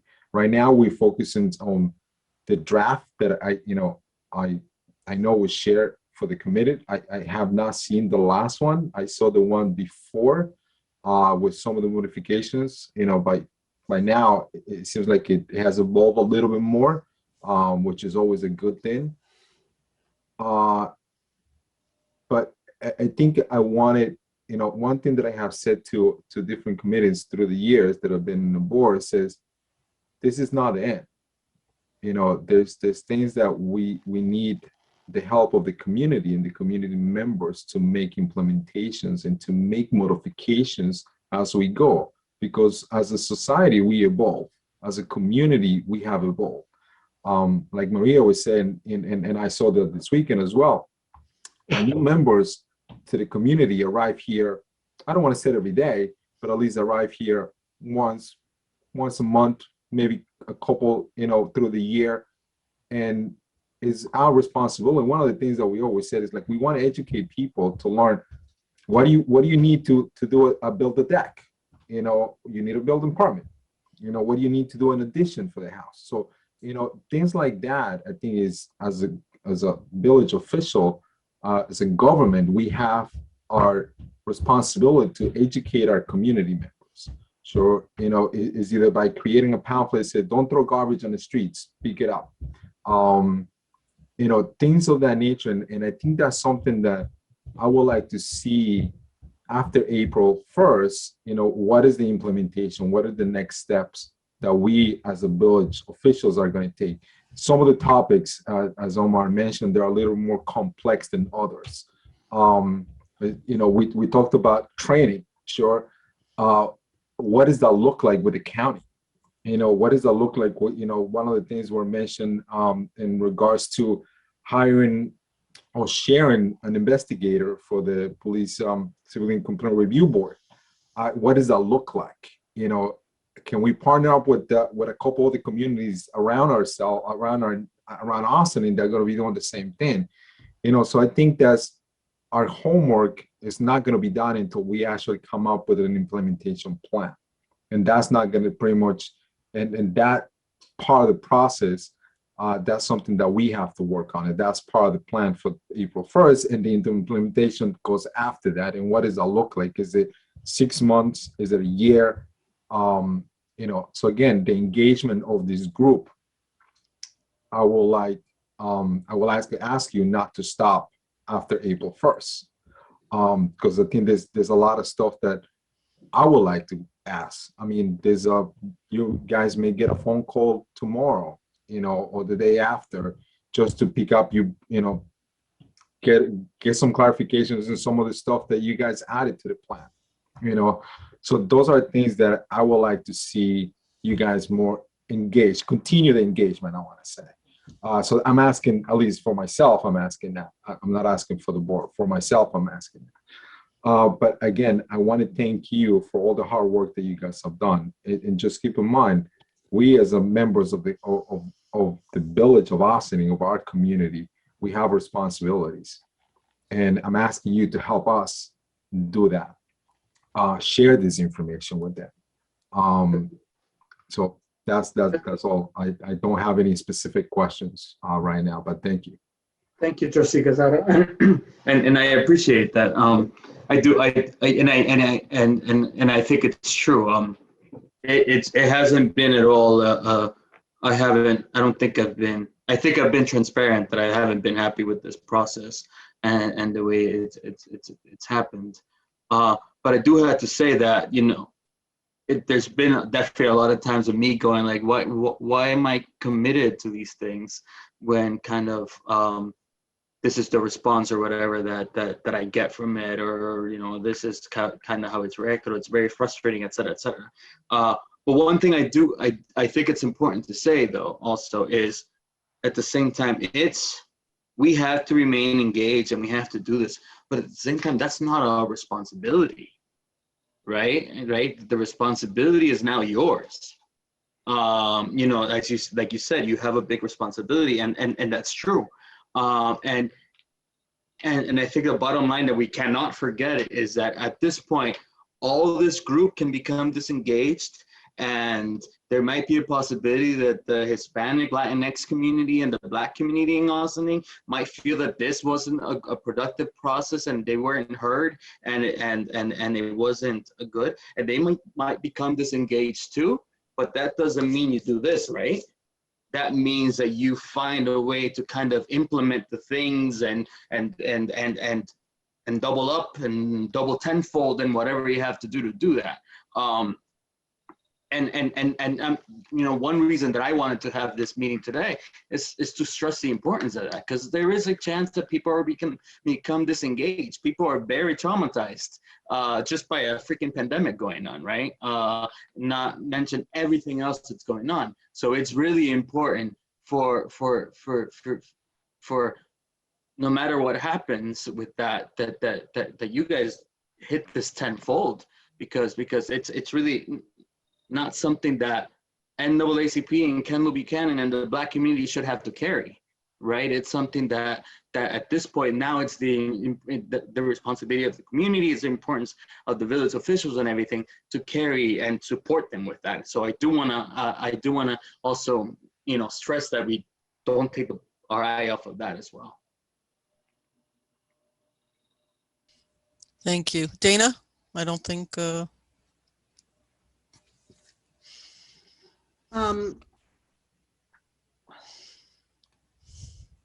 you know, I've been playing catch up on this. And as a reporter, my instinct is to gather as much information as possible in order to feed myself with knowledge, because knowledge is power. But I think that you guys have done, given the time constraints and logistical constraints, and an amazing job with a really, you know, it's like, you know, Cuomo goes, okay, guys, change the system and you have a year. Change a system that's been around for generations and you have a year. You know, reinvent policing, you have a year, go. You know, it's like, oh, okay. I mean, I think you guys have done an amazing job, and, you know, we're going to have, and I think there will be meaningful change coming out of this, and I'm proud to call many of you my friends. And I look forward to continuing to work with you to implement some of this. So, you know, thank you. If I can say something, I think, you know, this process from the beginning, it was a little rough. And I went in through it thinking like, okay, this is a once in a lifetime kind of opportunity, and was actually anxious to work with, you know, my fellow counterparts, the police, everyone. But I just think from the beginning, there was issues. Like, we were not fully equipped and given what we needed.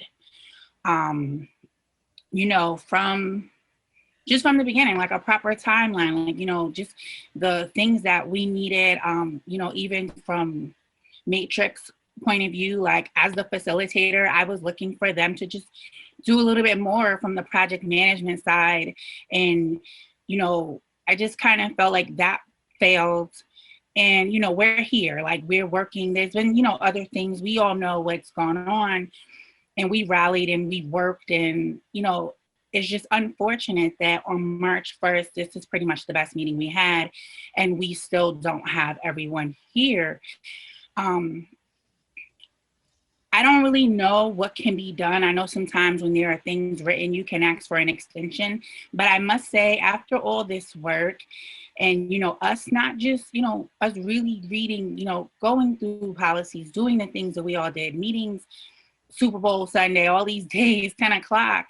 I mean, to hear, you know, And I guess I'm gonna say, like, to hear like Trustee Lopez, like you just said something about like your emotion, and so I mean, you know, you use, you know, all these words. It's 10 o'clock. I can't even remember all of them. But the fact remains is that this is not about emotion. This is about change. This is about policy. This is about humanity.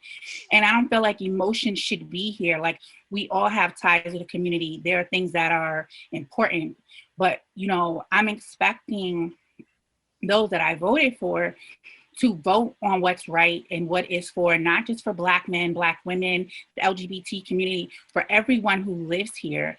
And if it can't be done right now, then maybe something needs to be written to the governor. Maybe we need to ask for an extension. It seems like there are questions that need to be answered.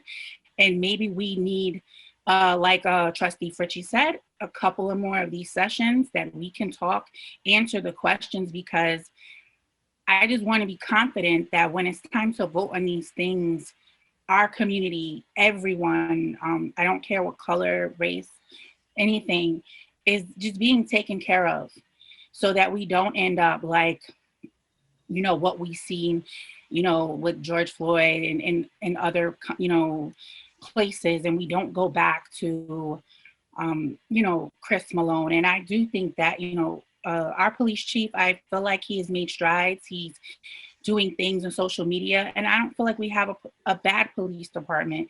So we just need to figure out how we can, you know, this is one of the best conversations we have with our police chief, come back and to move forward. So if it can't be voted on and in good conscience, and emotions and all these other things can't be voted on for next week, then I think we have to figure out what we can do, because this is too important to just kind of wing it. This is very important.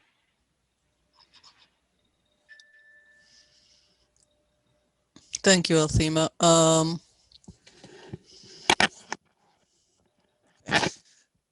So I think, unless somebody else has something, Ro asked me what I thought. So, you know, we're all different.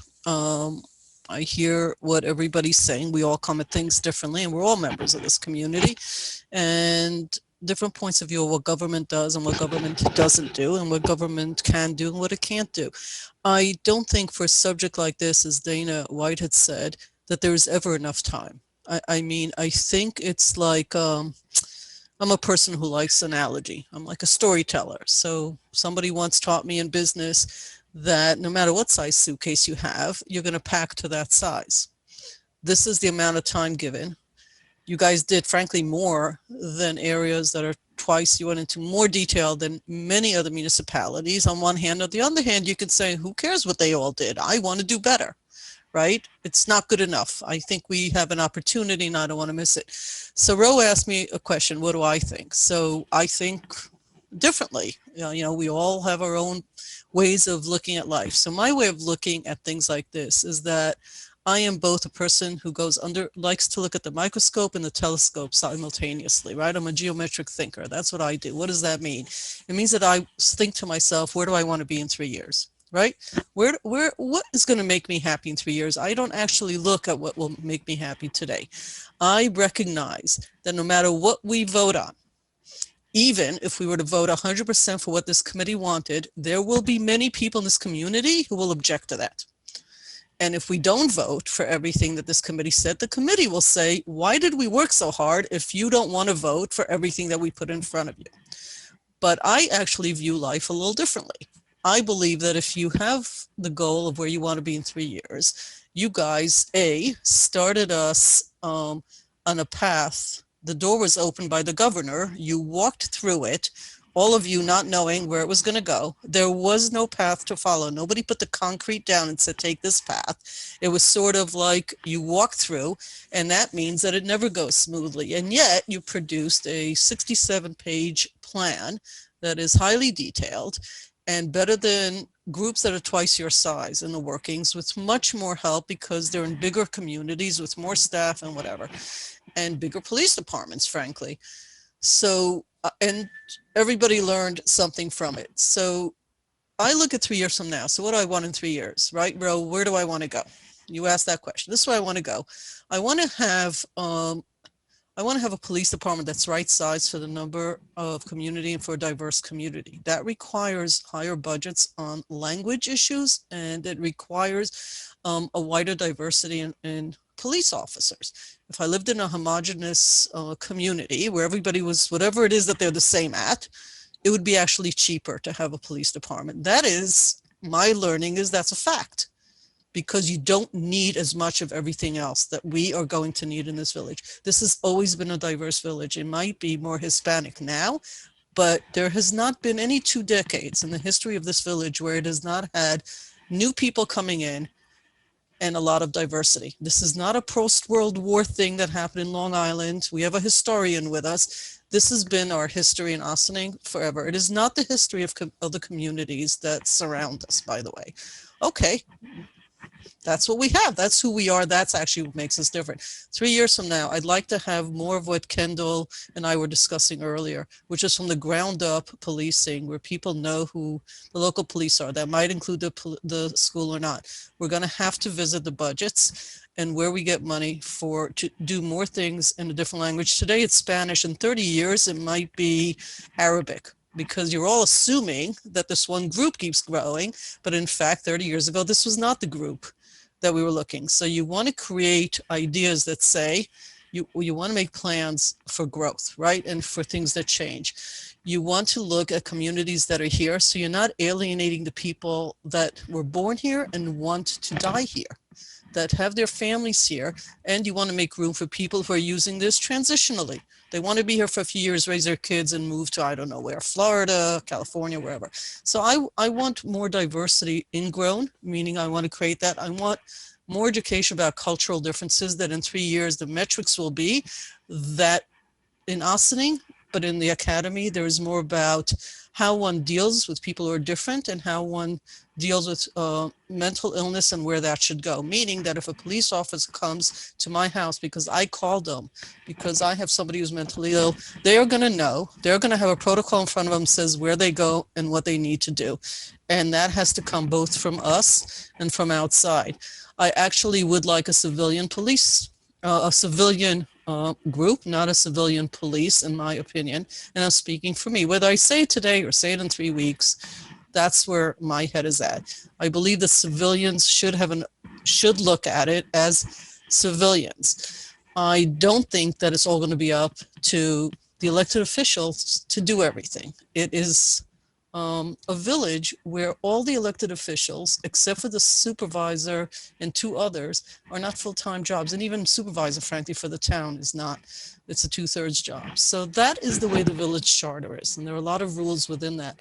I'd actually like to have the Board of Education more involved with the police department to actually mandate that there are meetings and budgets set up to figure out what they want to do with police officers in the school for the long term. Because I believe that if you want more kids to see cops as humans and more kids who want to be cops as a career, so that in the next 10 years you have more of a representative of your community, that you have to invest also in the school system. There are a number of reasons why you should have, from my perception. If by the time you get to high school there are issues, I believe the Board of Education needs to be more highly involved with the village trustees and the chief of police about what that looks like in the next 3 years. They could vote against it. They could do whatever they want. That's their prerogative. It's our prerogative to at least open that door and say, that's part of what we need, and we need that before the budgets are put to bed so that we understand the budget issues. Communications is a huge challenge. I have embarrassingly done this for 2 decades of my career. I'm a communication expert. If you Google me, I've done diversity was for 10 years and then communications. So I'm thoroughly embarrassed that I don't have great solutions for that, except that Omar and I have spoken out of this. I thought you might raise it, Omar, but I will, about having some more town halls with specific agenda items. This could be one of them, because I agree with everybody here that this has been one of the more enjoyable conversations about policing and Ossining that I've seen.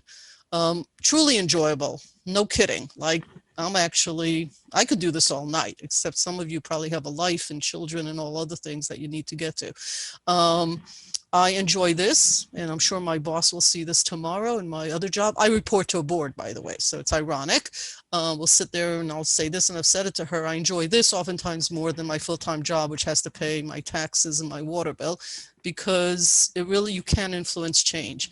I said this before, the issue about ICE, I'm still mulling over in my head. I just think it's such a misunderstood issue. Communication needs to be done differently. Saying it over and over and over again doesn't seem to work. There was some suggestion here. I don't know where to go with that one. I'm just going to be upfront. I got 2 more weeks to think about it. You guys want to call me, you have some ideas, fine, but I think it's a very misunderstood, missed opportunity. And the optics and the social media has really done a lot of damage to how it's perceived from what it's supposed to be in this community. And it makes me sad and it breaks my heart, but it is the reality. If the perception is that we should not have the police with ICE, we have to think about that. I'm just saddened that that's where we've come down on that. A little bit heartbroken. I think Omar used the word emotional. I'm just heartbroken that there's such a misunderstanding. Using different community groups about different segments, however I'm in marketing. So we talk about segments, but I'm sure there's a better way to say it. With different groups in our community, for me, over the next 3 years, it has to be timelined out. We cannot solve the world's problem all in the next 90 days. But I think if you segment it out and say, let's deal with this now, let's deal with that, I believe incrementally there will be more progress made in the next 2 to 3 years. I'd like to be a model for other communities. I don't think the big cities have the great answers. I don't think New York City is the great example for the best policing in the United States. They just have a lot of everything. Haven't found the ideal community yet. I've been researching. Some of you might have found the perfect community that does this really well. I'm all ears. So I think I talked about training, where I think it goes. I've talked about, how I think the school system could be used both for career opportunities. There are people who believe you shouldn't do that, that it works against you, that it looks like you're recruiting minorities into a profession, that whatever. Most cops make 6 figures in Westchester. I'm just going to tell you, okay? It is a good career for people that want it, and it automatically gets built in from the system. But only people that are interested should be looking at it. You all know that a week ago, we started talking, the chief had mentioned how it's almost a secret how you get into being a cop, how you apply for the test and all that. It's not easy to understand. So we started publicizing it all over the place. I don't know, maybe a couple of people out there that normally wouldn't have had access to that information, maybe now they have it. So everybody should go to bed tonight knowing that they've already done at least 2 great things. One, that we know we have to put more things on the internet, from explanations about ICE, explanations about police policy, which is public, which I didn't even know 2 months ago myself. It's not like, there's a training for trustees that we all take. It's not like we go to a school, about how to be a trustee in the perfect world. We learn from each other, and we learn from institutional knowledge. We do the best we can. I think I covered most of the 4 things, and I do think there are metrics. I like the idea of surveys. I'm in marketing.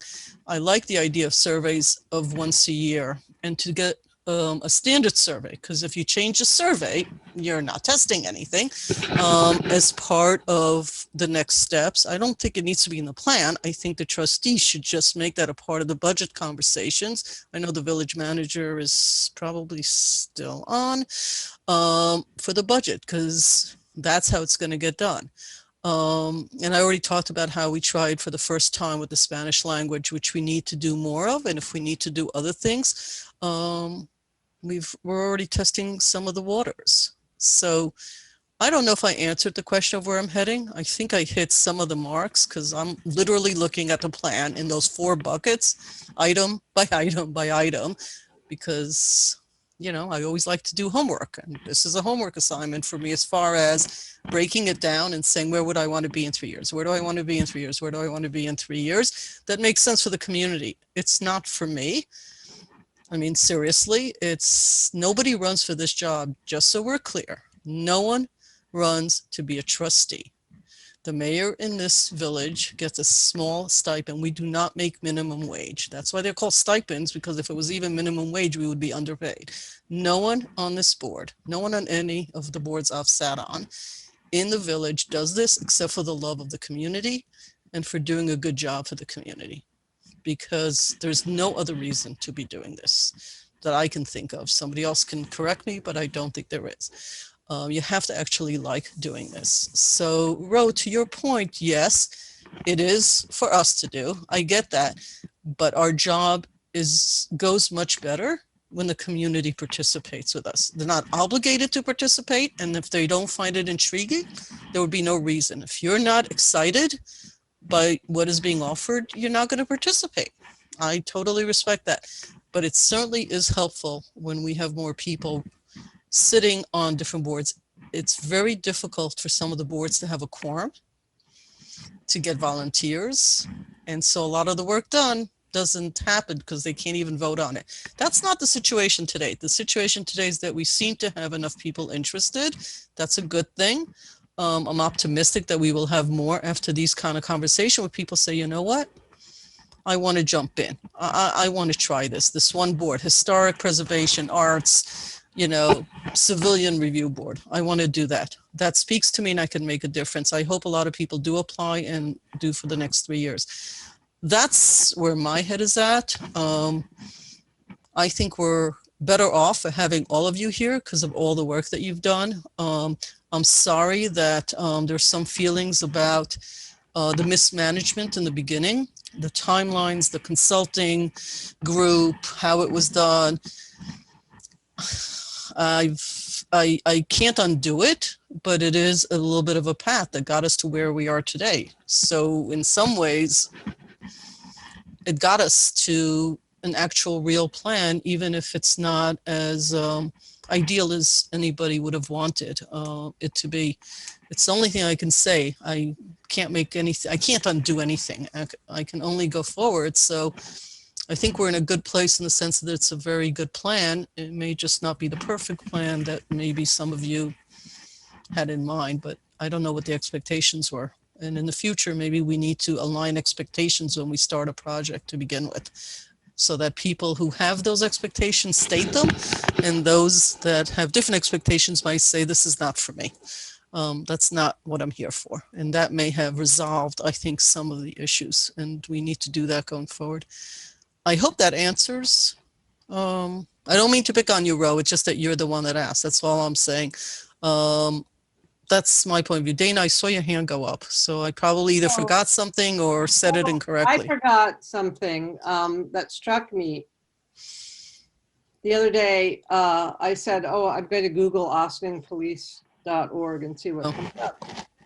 And what came up was about a 10-year-old website where Joe Burton was still the police chief. And I'm like, wow, I can't believe that. And I thought, well, with all this need we have for transparency, for policies to be posted online, for the pictures and the names and the numbers of the police officers and our ICE policy and all this stuff, we need a place for it all to live. And it seems to me that the best place would be a website for the Austin Police Department.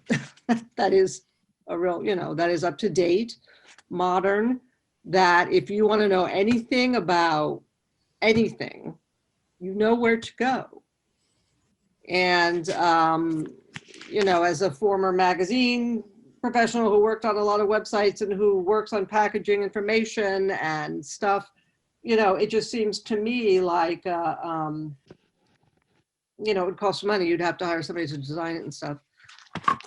But it's just all there, and we could always be adding, changing. Everything's in 2 languages. You can translate, it's there. And then you get the word out about it, and if there's something missing, you add it. That's the beauty of digital, right? You can, so that was just my thought. We've talked about it. The communication part comes up over and over again on everything. It is 10:47. Some of you have got to be tired at this point. I don't think that this is a once in a lifetime plan. First of all, it's not a resolution, it's not a policy, it's not a law, it's a plan. And we will move it forward, and it's the beginning. And we sort of have to figure out where we want to take it. It's already going to make some changes the day it rolls out. So no matter what, it already has made some changes. We've already done things differently in this process of posting things online that we didn't have before, of doing things different language that we didn't do in the past, et cetera, et cetera. I want to bring it to a close because it is late, and I've learned a long time ago that after 2 hours, the human mind, it's like being in school. It sort of doesn't intake. Most of us know each other, and some of us know each other better now because of this process. Certainly have all of our contact information. Everybody on this call has our contact information for further discussion, conversation. You didn't like something somebody said, you liked it, you want to do more, you forgot to tell us something, etc. We are going to look at this. We're already looking at it because, you know, it takes a lot of time, as you know, and we can't actually meet as a group without doing it in a session like this because of the rules of how open public meetings are held. So it has to be pretty well planned amongst other initiatives. So I'm going to do like an auction, going once, going twice. Anybody? Comments, questions? Looking at the gallery. I'm only killing time by talking to see if anybody raises their hand. Okay, ladies and gentlemen, thank you so much to all of you for being here, and for really all of you for staying through the entire evening. Very much enjoyed the conversation personally, and I get the sense that my colleagues, this is big stuff, right? I appreciate everybody's time. And I am going to call for motion to close the meeting, which I think I'm supposed to be doing. So moved. Second. All in favor? Aye. Aye. Have a good night, ladies and gentlemen. We expect to hear more from you. Thank you all. Thank you. Have a night. good night. Thank you. Night, folks. Go Knicks.